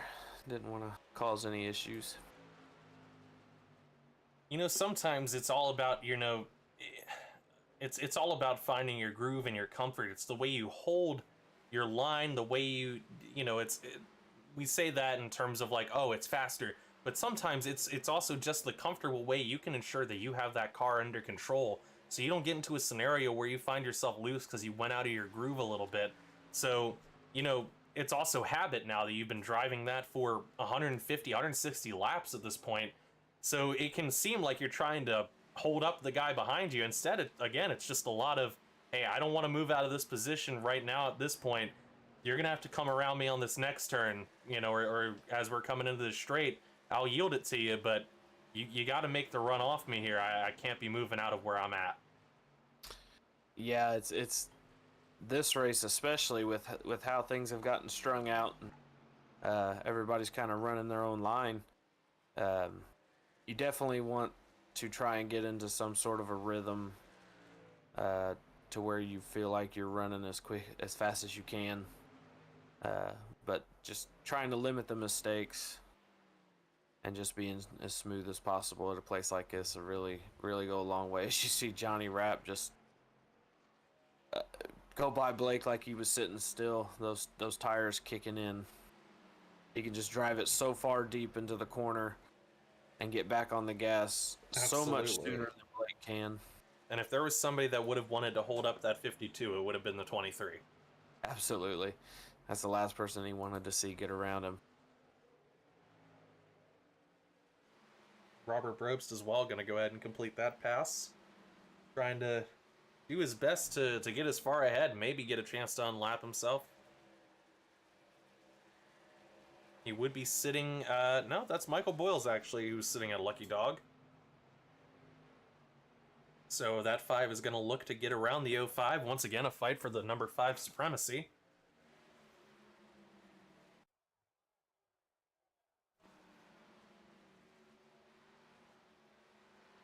And it looks like, I believe Sam Stoner did end up coming back into the race. He came out of dead last, and he ran the laps. Looks like he turned approximately, from his own report, an additional 4 laps just so he could finish ahead of Dade Grajewski here tonight. It's the little wins. That's exactly right. Man, look at this train behind Johnny Rapp, though. The 8, the 05 right there. And here comes the 5, as we just said. Look at how fast he caught up to this group pretty much on his own. There he goes, diving in. And he's going to overtake 2 cars in this turn. Brady Powers just come over comms and told Johnny to go ahead and take it into 3, so Johnny's going to drive in and clears him. Yeah, absolutely, and that's a lot of what you'll see at this point in the race. Guys, I mean, Brady Powers isn't in last. Brady Powers is in 8th place right now. Well, 9th, as Robert Brobst has passed him. but he's in 9th place. He's still sitting in a top 10 right now. You know, holding up the leader is really only benefiting the guy still sitting on the lead lap, which would be the 8 of Mike Kostick and the 23 of Blake Hoppy. It's really not going to shore up an opportunity for you to get a win on that when you're already doing pretty well so far in this race for yourself. Yeah, absolutely. And there's still 30 laps to go. I mean, that's still time for another round of green flag pit stops and a little more strategy to be played out. Oh, Johnny Rapp goes high. Or maybe he just missed the corner or something. You know, I'm trying to look at the relative time here. Mike Kostick, he's falling off a bit in some of these turns, and then he makes up a little bit of it coming out, going into the straightaways. Looks like... No, again, he gained a little bit back, but he's losing more than he was gaining previously, as I was saying that. I was just trying to point out a very interesting aspect there of the possibility of him being able to catch that 52. But, I mean, the biggest hamper to the 52 at this point, Johnny Rapp, is whether he's going to be mired in traffic and how that will affect things. Let's look back to ARCA, the season finale of Season 2 at Las Vegas. Johnny Rapp was leading that race. He got mired in some backpack traffic. He ended up behind another ARCA car, got held up by him, had to swing way too wide, and by the time that happened and that little contact that happened off of it, or I believe actually the lap car may have gotten into the back of him, I can't recall, but it was lap traffic that was his undoing in that scenario, which allowed Dustin Bally to slide in between them and eventually take that win. Yeah, that was definitely a crazy one. So yeah, I mean, you can see the 52 is probably having small flashbacks of any backmarker packs here trying to, you know, just continue finishing out their race, hoping, please, not this time. I'm here. 25 to go here at Dover. It's my time. Let me win this one. I didn't get to see that one as it happened. I think I was on my own little strategy, and I was pretty far back after having a couple issues with you know, probably a couple other drivers, but just different strategies end up playing out that race too, and I had to go back and watch the broadcast, and man, that was a fun watch. You know, it's I don't want to speak ill will, but I'm telling these Evil Empire guys, they need to get you in some better equipment. All right, that's just what we're looking at here. Well, let's not base it off the road courses, because that was rough on Tuesday. I was not looking forward to that. Heck, I had to buy the track right when I turned the computer on. I didn't even realize I didn't even have the track, so I had to buy it and then hurry up and get my hours worth of practice in there. So I knew it was going to be a rough evening, but I've been there, man. Definitely an experience. Robert Brobst. Oh, Cofield sends it on the inside of Blake, and they almost touch, but he ends up just being able to drive right by him. Robert Brobst, and there was a battle for the position up here. Peter Stewart has been fighting to stay in this top 5. He was holding down 3rd and 4th for a while there. Looks like the wear is starting to get on him. He touched the wall. The 53 was trying to get around. It looked like there was some issues. It caused the 53 to have to check up and back out, and that allowed Robert Brobst to slide right around both of them. And Johnny Rapp, leader, hot on their tail. These cars all battling for a position. Once again, war flashbacks in the 52 as he sees a bunch of cars that are fighting for essentially 5th place right now. Yeah, these guys aren't gonna just pull over and give this to Johnny. They definitely want to stay on the lead lap in case anything happens. Not only that, they definitely want to keep themselves competitive in this group that they're in. Because if there's a slip up from the 5 or a slip up from the 91, for instance, that's a big opportunity to advance themselves a lot higher and a lot faster with 20 laps to go here. Coming around to 19 to go. Someone we haven't really talked about a whole lot, Evan Pienta quietly running fourth. Started fourth, running fourth now. He's just kind of been there all Yes, race. yes. A lot of this race noted he was lapped down or he was mired in the traffic, kind of pulling up the rear with a lot of guys. Through looks like green flag pit cycling and good strategy and just really clean, solid driving. Pulls himself into the top 5. Very good chance he probably secures a top 10 here for the evening here as we're coming around. I mean, we're under the certain point of when you expect a lot to happen. I mean, with 18 to go, 17 to go at this point, what is the reality of another round of pit stops?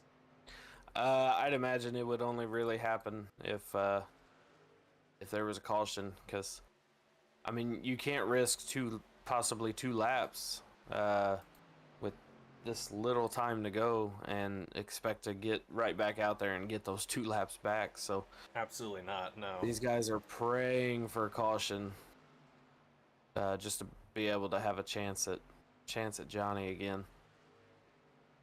Mike Kostick, the gap has really widened here, and Johnny Rapp is driving away with it. He is looking to, as we said, ink his name, etch his name. Mike did it last week. Johnny Rapp wants to do it this week. 52, looking like he's coming out of this thing with the win. So far as his car stays under him and no wheels go flying off, I think this is a Johnny Rapp win here tonight. He does not want to see a caution whatsoever. I believe he would have a very fantastic run off of a restart for sure. Definitely be a rocket, but unfortunately, I think that 8 and 23 would have a lot more to say than they do currently, if that was the scenario. Yeah, and I'm not too sure that Johnny doesn't have any tires left, but I know the strategy that Michael and Blake are on, I'm pretty sure they still do have a set left, so The 52 moves around the 53 there. Change some things there. Absolutely. Especially with there only being now 5 guys on the lead lap, so. Well, not for long if Johnny Rapp has anything to say about it. I imagine Robert Brobst is looking in his mirror saying, no, no, no, no. He's probably sweating. I mean, Robert is definitely having a night of his life right now. He has done a Delaware proud move here tonight in the way he's raced this race. Absolutely. 5th place is great, but I'm sure he wants that extra notch of not being a lap down by the time it's over. Yeah. Blake is super slowed up. Yeah, he is, especially as we're looking at how much Jake is. Oh, there goes Evan Pienta. I don't know if he has to go really high there. There's Johnny Rapp. Trying to save. I think he's trying to save gas. Oh no! Well, I wonder if that's going to play into an issue. Johnny, I'd imagine, has got to be clear here. He took some of the last rounds of stops. Yeah, I think Johnny would pretty much be clear to go as long as don't have the mishaps. Who else out here could potentially be facing that? Oh, Brady Powers is coming down. I'll stick. Jacob Bradley is also down.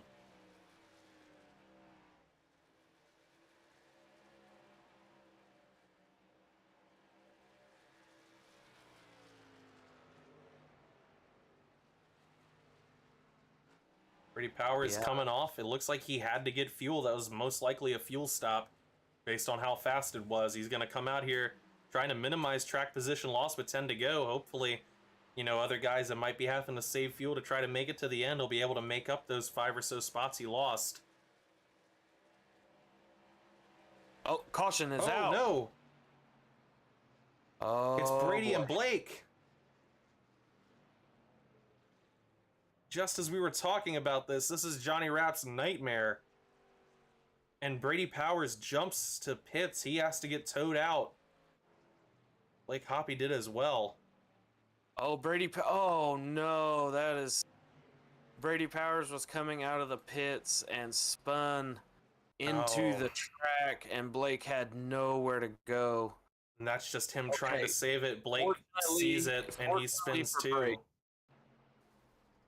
That's just... That sucks for both guys there. Brady was just trying to get his car underneath him, but He's running on those older tires there, and that was enough to send him back. And Blake, I Blake imagine if he had more wheel under him, he might have been able to do something to get around him, but Blake had to tow. I just think Blake didn't see it fast enough. He was coming out from behind the 91, so as he was trying to dive down, looking around, Peter Stewart just missing that. You can't see through these trucks in front of you, so if someone's in front of you, you're kind of blind. But 23 turning left as I guess immediately trying to turn to get out the way, and that just sent him sideways. He had no control anymore there. If he didn't have to tow and he could have drove it back to pit lane, he could have used his fast repair and actually been right back in it. But Johnny Rapp staying out, Mike Kostick pitting, Evan Pienta pitting. That's unfortunate for Blake. Yeah, he just comes around. I mean, it's what you can't possibly expect it, you know. There's not a lot you can see. You wouldn't think somebody would come out of the pits and, you know, be turning right onto the track, but yeah. Got some report from Jacob Bradley. It looks like his race is pretty much cleared now, and I believe he's parked it now at this point. And he reported a conversation in the garage there with Sam Stoner, saying that he ran in response to Sam running an extra 4 laps to pass Dade. Jacob said that he ran an extra 60 to get past everyone that he did to basically pull home 18th, and that he has had a heated conversation with his internet service provider. Man, I definitely would have had the exact same exchange of words. Again, we talked about it's not on you that your internet just suddenly 1 week really decides it's not going to want to work out for you, especially if it's usually pretty reliable. I mean, and it's always the worst when you're trying to run for points in this scenario. So hopefully that can they can come fix whatever his issue is and he can come back to being competitive this next week.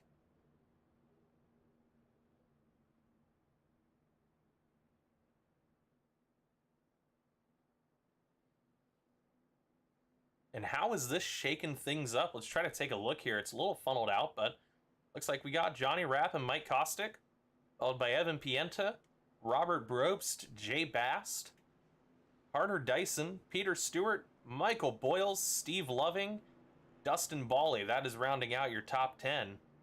And again, just to reiterate, Dustin Bawley in 10th is 2 laps down. Steve Loving ahead of him, 1 lap down. Jay Bast in 5th, 1 lap down. The top 4 are the only ones on the lead lap, even in this scenario here. And everybody is in the ones on behind Johnny Rapp are on fresh tires.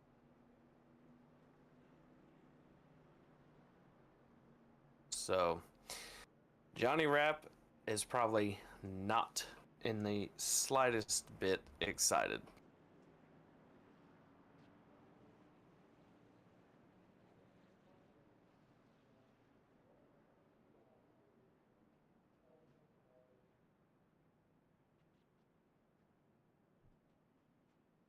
Absolutely not. Blake Hoppy going to be stuck in the pits here. But it looks like Brady Powers is out. This will be a DNF for him on this one. He'll be taking home 17th here tonight.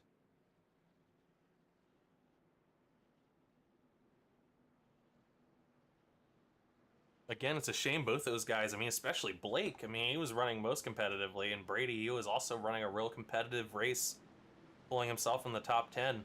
It just goes to show what one slight mistake, one little push too much on the gas pedal, or, you know, just putting a little too much into something, or not braking just right, can change the entire landscape of how your night's going from 2nd, 3rd to 16th, 17th. And that's your finishing position as we go green here. 5 to go at the Brobst Enterprises 200. Oh, stack up in the back, and that's gonna be we're catching it. We caught it. Where are they at? Where are they Carter at? Dyson spun the tires just a little bit, and there was a stack up. Wow, that is not great. Yeah. Oh man, that was the most nervous laugh you've heard in a while. Let's move back here. See if we can get a little bit of a different angle. Carter Dyson, it looks like on the green. Yeah, he's Just spins him. He's not able to get a good start. The 11 dives way up high, catches the wall. That stacks up the 91 into the 27. 27's hit by the 64. It looks like they're able to correct. The 58 spins, just misses Steve Loving. The 22 eats the wall. The 64 manages to get out of dodge before the 91 can collect him.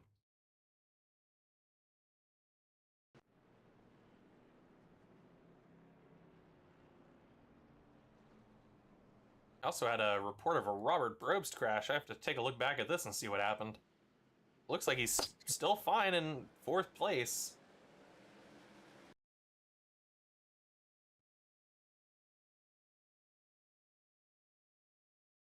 Oh, he was at the back of the pack. I thought he was starting much higher. He tagged the 58. Oh, yeah. I'm very perplexed as to how he ended up back there. He's on the lead lap. Jay Bass just got the lucky dog. I'd imagine it'd be the lucky dog. You have to start at the tail end of the longest. Oh, he would have been lucky dog there, wouldn't he have? You're right. Yeah. It's like Jay Bass just got it too, so he'll be at the tail end of the longest line. And if I was the 53 with 3 to go, knowing you're in the top 5, I say you lay back a little bit on that pack and see what shakes out for a minute before you dive in after that. Yeah, definitely coasting. Jay Bass, I can't reiterate, we saw really great times out of Dustin Bally and Steve Loving in practice. We know Steve started at back but moved all the way up to the front. Dustin Bally and himself are both up in the top 10. But for most of this race, I mean, even Brady Powers, his other teammate, was running pretty smoothly for most of this race. But Jay Bass in that 53, he was pretty much mired back 15th through 18th for almost the entire first half. And now we look at it just through the way things have shaken out. Now he's run his race. He is in 5th. And I see smoke coming out of the back of the 58 of Jonathan Cofield. Yeah, he did take a pretty good lick on that caution.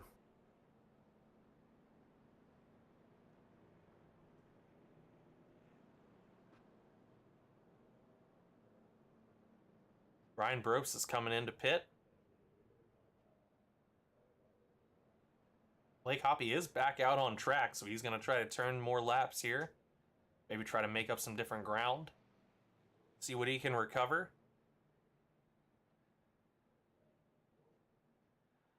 And we are in a green-white checkered with the 5th caution of the night here at the Brobst Enterprises 200 at Dover. I can safely say this is not how I anticipated it would go. I did not foresee a green-white checkered on this race. No, I thought it was definitely going to run out, but let's make it a little more exciting here for the end.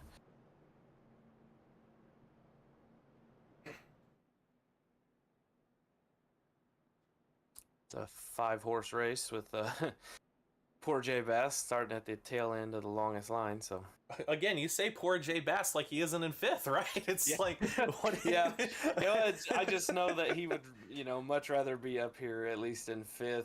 Actually in 5th, yeah, with a chance to pass Robert Brobst and Evan Pienta and maybe slide himself into a podium finish here tonight. But I'm going to say again, based on how his early performance was, and I mean, I talked with him obviously as team owner before, and how not super confident he was feeling about the race.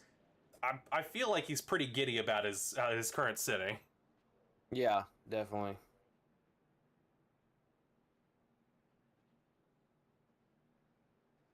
I imagine we're probably going to go green here this time around when the pace car comes.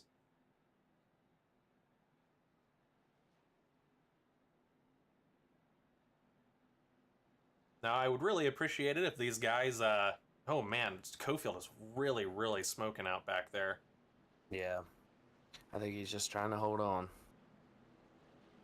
Trying to get whatever finish he can. It's black. It went from white smoke to black smoke. I can't imagine his engine is going to hang in there a lot longer. Well, here we go. Getting ready for this big restart. Let's get the wide shot.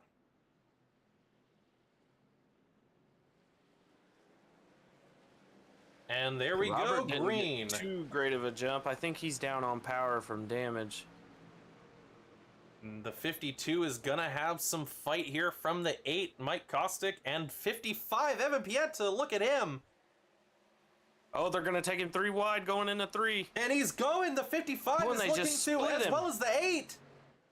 And that is the difference maker.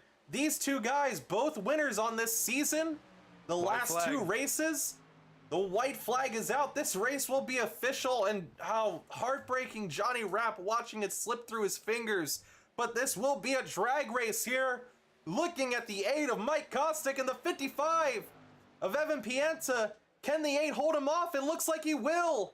Michael's got it. Michael Back to Kostick back. goes back to back here in the SLiDESIGNS Truck Series here in the Backmarkers Racing League to win here at Dover in the Brobst Enterprises 200. That was Wow. a crazy ending there. Whoa, Wow. we got a stack up in the back.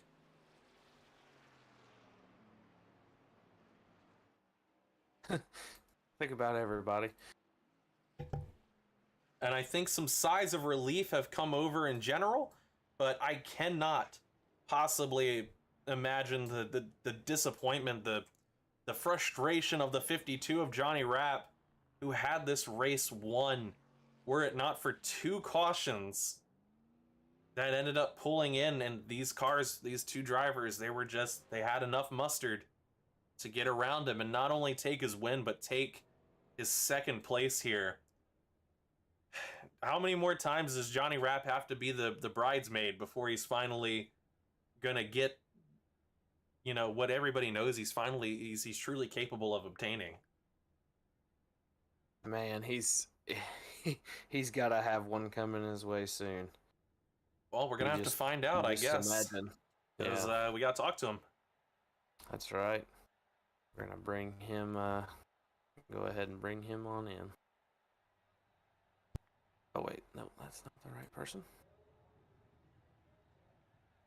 Come on now, Tyler, you can do this. Yeah, I almost brought the wrong person in. You got one job, man. Come on, let's Yeah. go. Hey, Johnny, it's Tyler and Rain in the booth. You got us? Yeah, what's happening? Man, all the way up until 2 to go, it looked like the Blake Hoppy and Johnny Rapp show. Tell us about your overall race. Yeah, it started out pretty strong. It was nice having a clean air. I'd probably sent it a little too hard. He was catching me a little bit, but I don't know if it went green the whole way. It probably would have been a little bit of back and forth. But yeah, that 2nd run, he had the clean air. It's hard to keep up with someone when you're right on their ass. I mean, it just gets tight. But other than that, it's a good run. I took an earlier pit stop for the 2nd set of tires, well, 3rd, and kind of made that work. And if it wasn't for that late caution, I think I was in pretty good shape, but I'll take it. Heck yeah, man. But tell us about what you were thinking coming to the green for this last, green white checker, knowing that you had some older tires and those guys behind you were on a little bit fresher, just waiting to pounce. Yeah, I had nothing for them unless they would have wrecked each other, which Yeah. it looked like they might have came close. But yeah, I was just hoping for that, or if there would have just been like cautions on every restart and then it ended under caution. But that was my only hope at the end there. Well, man, you really put on a solid race, and we we enjoyed watching that one in the booth. So, you got anybody else you out? Well, my dad's watching. You guys are putting a show on. Everybody that runs the league, and congrats to Michael and Evan on their finishes. They both had good runs. Everybody else that made it through that mayhem there, good race, Alrighty. Yep, we're gonna drop you back into your team. Good run tonight. Thanks.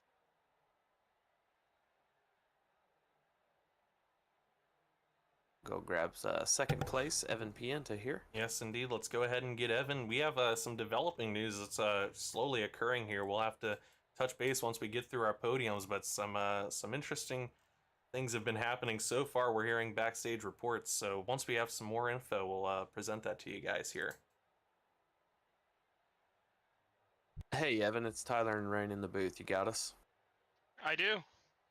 Man, what a heck of a run for you tonight, dude. You just kind of quietly kept yourself in the top 10 and in the conversation, and then towards the end you just boom, you just it came out of nowhere, and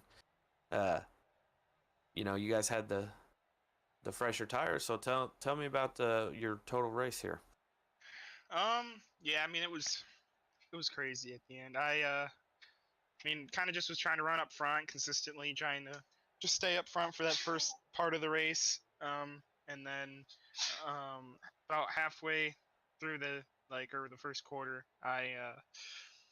me and Johnny decided to go in for fuel, kind of in a different strategy. And from that point on, then we kind of got caught up in the back, and there was all those wrecks, and I got caught up in a couple of them. Got a lot of damage, and just didn't want to take my fast repair too soon. So I was kind of just stuck in the back and on older tires. So that pair kind of slowed me down, and then was just back there. Just my thought process was at that point I had enough fuel to make it to where I could make it to the end on one more stop, like just pit once and I'd be good. And so my goal was to try and make it on 90, make my tires last 90 laps, and go to 130. So did that, and I knew Johnny was going to be faster, and at that point I realized a lot of the top 10 would still have to pit with like 10 laps to go. So I felt like at that point after that I was in a pretty good spot, because even then after that too I had that extra set of tires, and then with like that 10 laps to go, Johnny was catching me, and we kind of had a thing where he wouldn't pressure me. He had no pressure out back, and he would just not pressure me unless I made a mistake.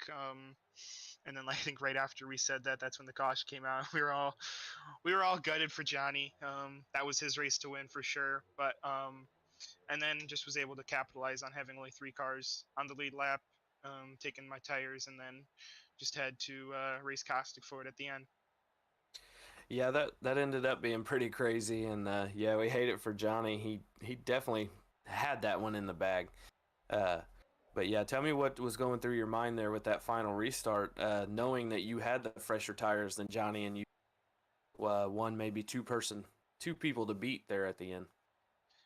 Well, I mean, I knew it was going to be harder because I had Johnny in front of me. Caustic had the front row, so he didn't have to worry about getting by anybody. But when Johnny was holding them side by side in 1 and 2, I thought I had a shot and my really only shot was to try and just split it through. I didn't want to do that. I wouldn't want to do that on Johnny, of course, but that was literally my only shot to try and get in front of Caustic. And if I didn't get in front of him there, it was just no shot of actually like getting by him clean. And I wouldn't want to wreck him or wreck a teammate. So just kind of, that was my one shot. And once I realized that, it was just kind of, maybe if he made a mistake at the wall before, did something. But yeah, so all in all, I think it was a up and down day, kind of like Michigan, but was happy with it. Yeah, man, you ran a good race tonight. So you got anybody you want to shout out or thank watching the broadcast? Yeah, I want to thank SLiDESIGNS for putting the league on, you guys for the broadcast, and then my teammates at Payday Racing. Yeah. All right, man. Well, we'll drop you back into your team, and you have a good rest of your night. You too. Thank you.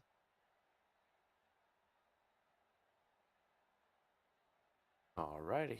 It's time to talk to the top dog. Yes, indeed. Back to back. Caustic, man. Hey, Michael, it's Tyler and Rain in the booth. You got us? Yeah, I got you. Well, back to back. I mean, Mr. Jack of all trades. He can turn left, he can turn right, and he can go in circles. Tell us about your race. It was just kind of trying to save tires. I thought we'd have more tires for 200 laps there, but the wear didn't seem too bad. I definitely wasn't the fastest. Feel bad for Johnny. He definitely had the strategy to pull that one off, but that caution kind of screwed him at the end. Yeah, we were definitely thinking that too. We thought he had it in the bag, but yeah, coming down to that green white checkered, you knowing, you have the better tires. What was going through your mind there coming for that hopefully final restart? Just not spin the tires off the line, knowing even if he beats me to one, I could probably pull to the outside of him.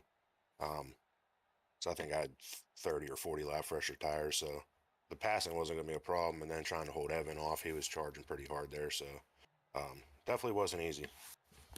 You guys definitely put on a show at the end. So tell me a little bit also about the about when you guys did have a little bit of tire fall off. How was it trying to manage to stay in a rhythm and try and keep yourself up there to put yourself in that position if it were to go green flag the rest of the way? I was trying to diamond the corners. I've seen some other people running high and kind of dipping low. That line I always burn the right front up, but it was just trying not to overdrive the corner and just be smooth and definitely let the faster guys go by since there were so many different pit strategies. Well, it played out in your favor. You definitely were fast. You were able to get up there and get by Blake, even on the older tires. So, man, you ran a heck of a race. You got anybody you want to shout out? And yeah, I think Brobst Enterprises for sponsoring the race, SLiDESIGNS for sponsoring the series, all the admins and everyone for letting me come in and run. It's been a lot of fun so far, and look forward to keep it going. And that's your back-to-back winner. Next week, I do believe that we are running at Eldora dirt. Eldora, yeah. So what do you think? What do you think on the dirt side of things? I can hit the wall pretty good there. Definitely not one of my favorite tracks, but I'll go and slide it around, have some fun. Oh yeah, that's usually a good track to watch race. I'm excited to call it just to see how things shake out. So, man, good job tonight, and I'm sure we'll be saying your name some more here within the next coming weeks. All right, guys, appreciate it.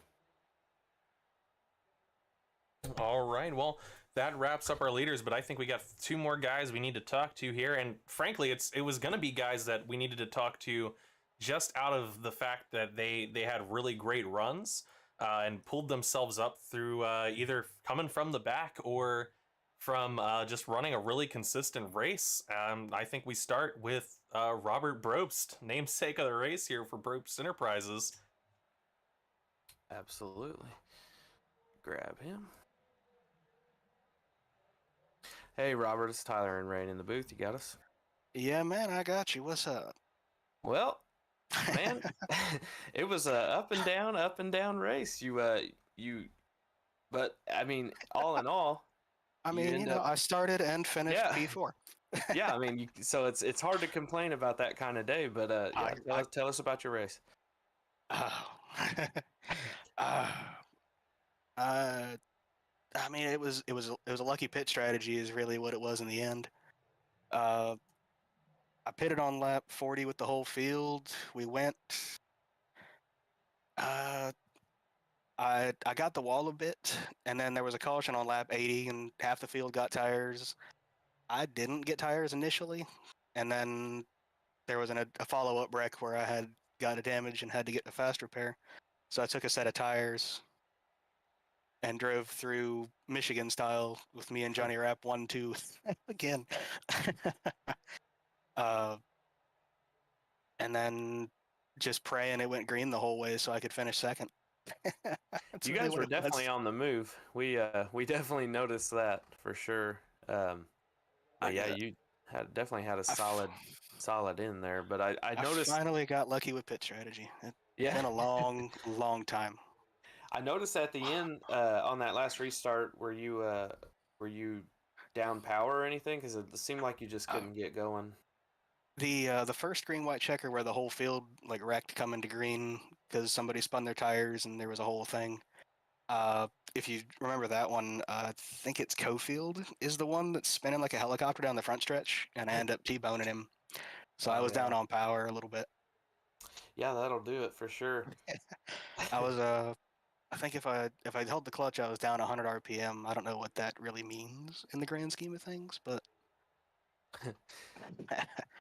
Well, I don't want to speak uh, for Rain, but as the race sponsor, man, you guys definitely put on a show, and thanks for oh, sponsoring this race. I was gonna say this one's not me. This one's my cousin Brian. It's him and Oh. his dad that run. That's their trucking company. They currently haul concrete or cement powder from a place in Pennsylvania, and they take it to another place in Delaware. They do pretty good. Okay. Absolutely. Well. I mean, between both of you, I mean, we talked obviously. Brobst being the namesake is just obviously it's in the family in general. It's the home track. But I mean, both Brobst boys ran a really fantastic race, especially in the early run. I mean, but to come out for fourth for you and Brian just coming out in 12th, I mean, not a bad night If he at wouldn't all. have had, So if he wouldn't have had that pit road speeding penalty, he might have been in contention with the top 5 to 7 range finish. I fully believe that. Because he was running amazingly. I don't have that kind of pace here really. But You seem pretty fast to me. I'm really not at Dover. I'm really not. I got lucky. Hey, sometimes Lucky it's rather with- be lucky than good, you know? Lucky with fresh rubber when it counted, right? That's right. Hey, man, you got anybody else you want to shout out and call I out? gotta give my dad a shout out because every now and again he'll watch these videos back, and if he watches long enough to see the interview, maybe he'll pick up on it one of these days. I think last time, I think it was Phoenix, I was like, hey, check it out. I called you out in the interview, and he's like, that video, and he watched the USA Speedway late model race instead for some reason. Like I don't know how we managed it, but Yeah. whatever. All right, man. All right. Well, good run. I'll drop you back into your team chat. Yeah, man. Thank you.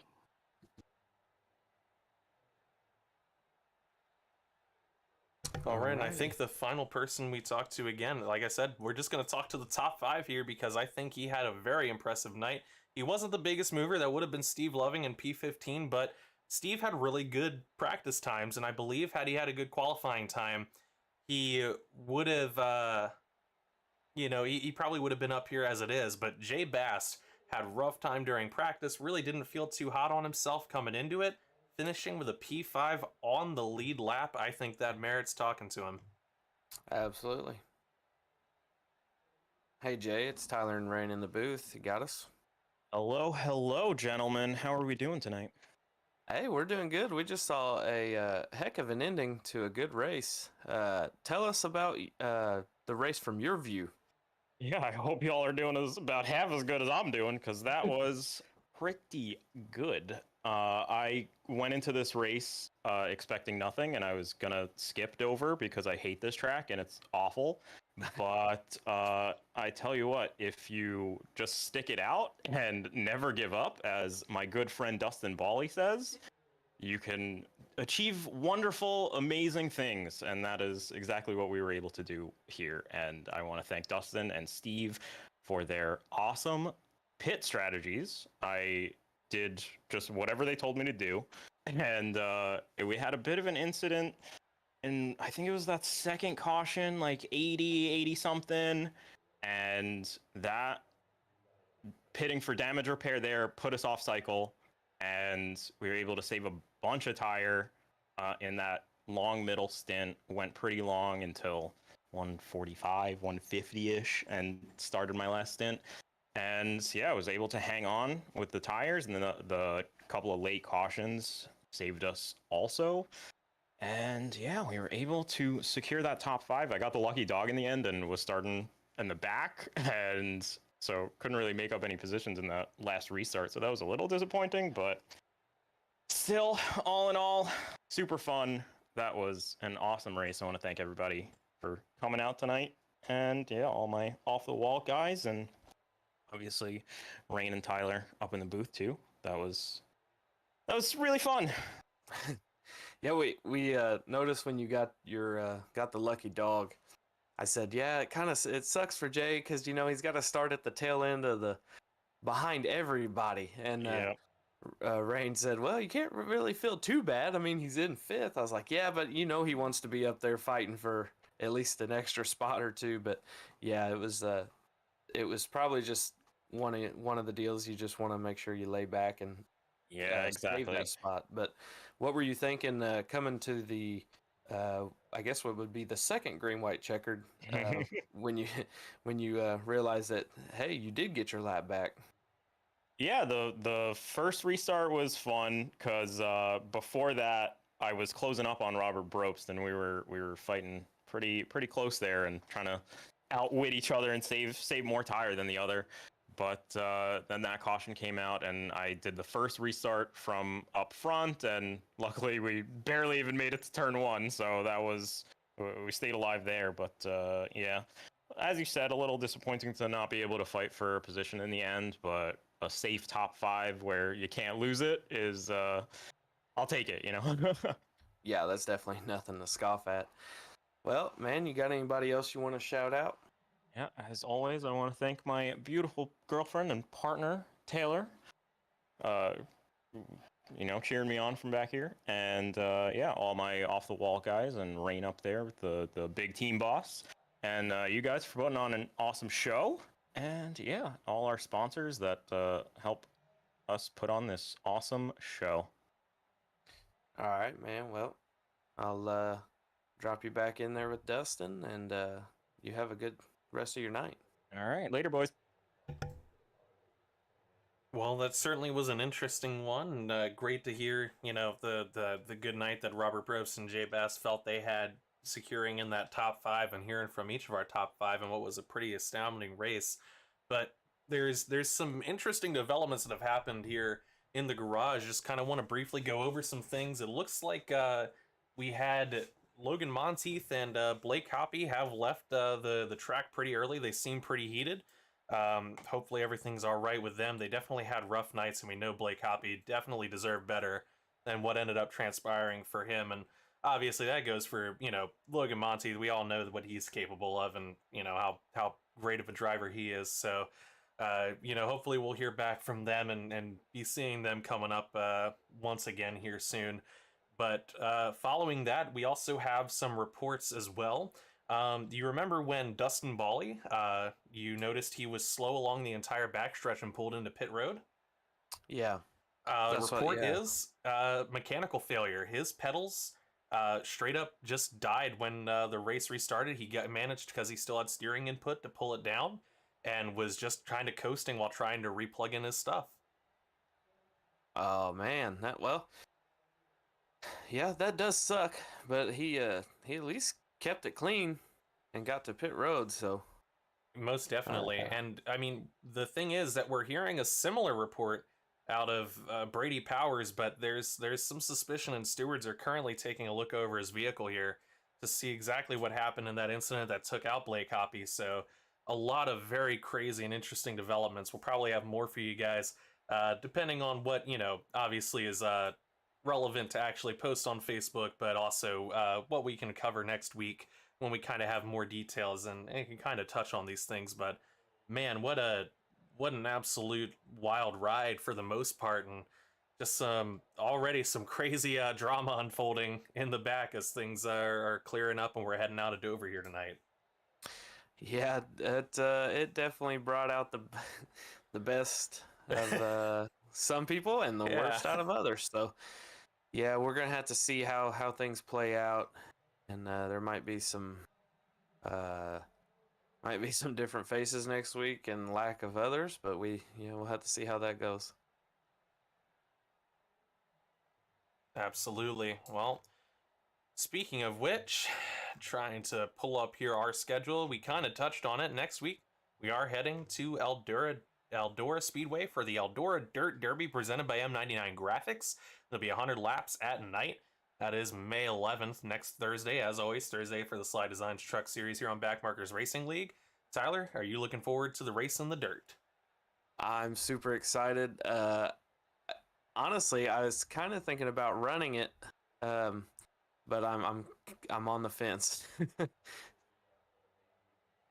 since we're what actually exactly off. do you mean? Well, we're off on Arca next week, so That I is true. figured, well, might as well hop in the big rig, and I love the dirt racing. So if there's ever a time for an in-car reporter, this might be the time. That would be very interesting for sure. I want to say, Because it to would be touch some on- very colorful commentary. Absolutely. To touch on what you said there, it is an off week for ARCA, so next Tuesday there will not be an ARCA race. That is no excuse. If you missed one, you better get back in here and watch the VOD. That's your homework, viewer at home. If you have missed the race from ARCA previous week, we don't have one next week. No excuse. You catch up. Make sure you catch up on what you missed. As always, here on the Backmarkers Racing League YouTube channel. As well, on Monday, if you're a late model fan, our Rescreened LLC Regional Late Model Tour will also be having an off week, so make sure to go watch a catch-up broadcast there. We will be back with them the following week on the 15th for round 7 at Hickory. The late models will be doing 125 laps, and then the 34s will be doing 30 laps. So we went from street stocks to the 34s, so that'll be really interesting. Definitely going to want to check that one out for the Team 53 Midsummer Throwback Race. And then when we go into ARCA, this is this is where the talent section gets really excited as we talk about it. Like we said, off next week, but then the following week, the 16th, that Tuesday, Chicagoland Speedway for the Vitesse Systems 150, 100 laps at sunset. How you feeling about Chicagoland? I like it. I'm a fan of the 1.5 miles. Looking to get some, might run some practice there sometime next week, just before I really just hop in and only get practice the night of. So yeah, I'm looking forward to it. I like Chicagoland. It's a fun track. Awesome. Well, and of course, like we said, talking about Eldora, that'll be next Thursday. We are having a truck race next Thursday. No off week for the truckers. They got to race extra hard. They got a lot more to do. Yeah. So True. there will not be an off week. We will be running trucks next week. And of course, I still don't have an update necessarily on the new Wednesday night series that'll be coming, but as always, head over to our Facebook page at Backmarker Racing and go to our Instagram at Backmarker Racing as well. Those are tagged down below. Go give them a follow and stay tuned there because that's where things will be announced and you'll be able to pick up stream links at any point, as well as see results from races and some great write-ups by some really talented guys here recapping events that happened. And as we take a look, I'm pretty sure that pretty much covers this next week. And I think I pretty much nailed it. What do you think, Tyler? I think you got it down. I'll definitely have to be in touch with you if I decide I want to run the dirt race or not, for sure. Well, I definitely would be hopeful that I can find somebody who'd be able to come sit in booth with me because I get very lonely up here. So Yeah. After all of that, anybody you want to thank before we get out of here, aside from the talent section? Oh, always the talent section. They always show up. But yeah, everybody watching, thanks for tuning in. Hope you guys enjoyed the race you got to see. And definitely tune in next week for some possibly to hear some drama and get to see dirt fly. Awesome. Well, once again, want to give a big shout out and huge thank you to Brobst Enterprises for sponsoring this race here tonight for the Brobst Enterprises 200. As you heard Robert confirm earlier, Brobst Enterprises is a father and son-owned trucking company hauling goods locally in the Delaware area and surrounding states. Also want to give a big shout out to our series sponsors, SLiDESIGNS. With over 20 years of professional experience in unique designs that meet NASCAR official standards, look no further than SLiDESIGNS for your iRacing livery needs. Visit SLiDESIGNS _ on Instagram today and reference Backmarkers for 10% off. That's at SLiDESIGNS _ If you're having trouble spelling it, what are you, blind? And if you are blind, I'm sorry. But it's right up there on the screen, SLiDESIGNS, and it's also in the description. There's links down below as well. It's written everywhere. SLiDESIGNS, put an _ on it. Go give him a follow. Steve does amazing work. So big thank you to him for sponsoring the series. we're going to be heading to Eldora next week and really looking forward to seeing what these guys can do on the dirt. So until then, race fans, thank you so much for tuning into another spectacular night for the Backmarkers Racing League here at the SLiDESIGNS Truck Series, as we tell you all goodbye and good night.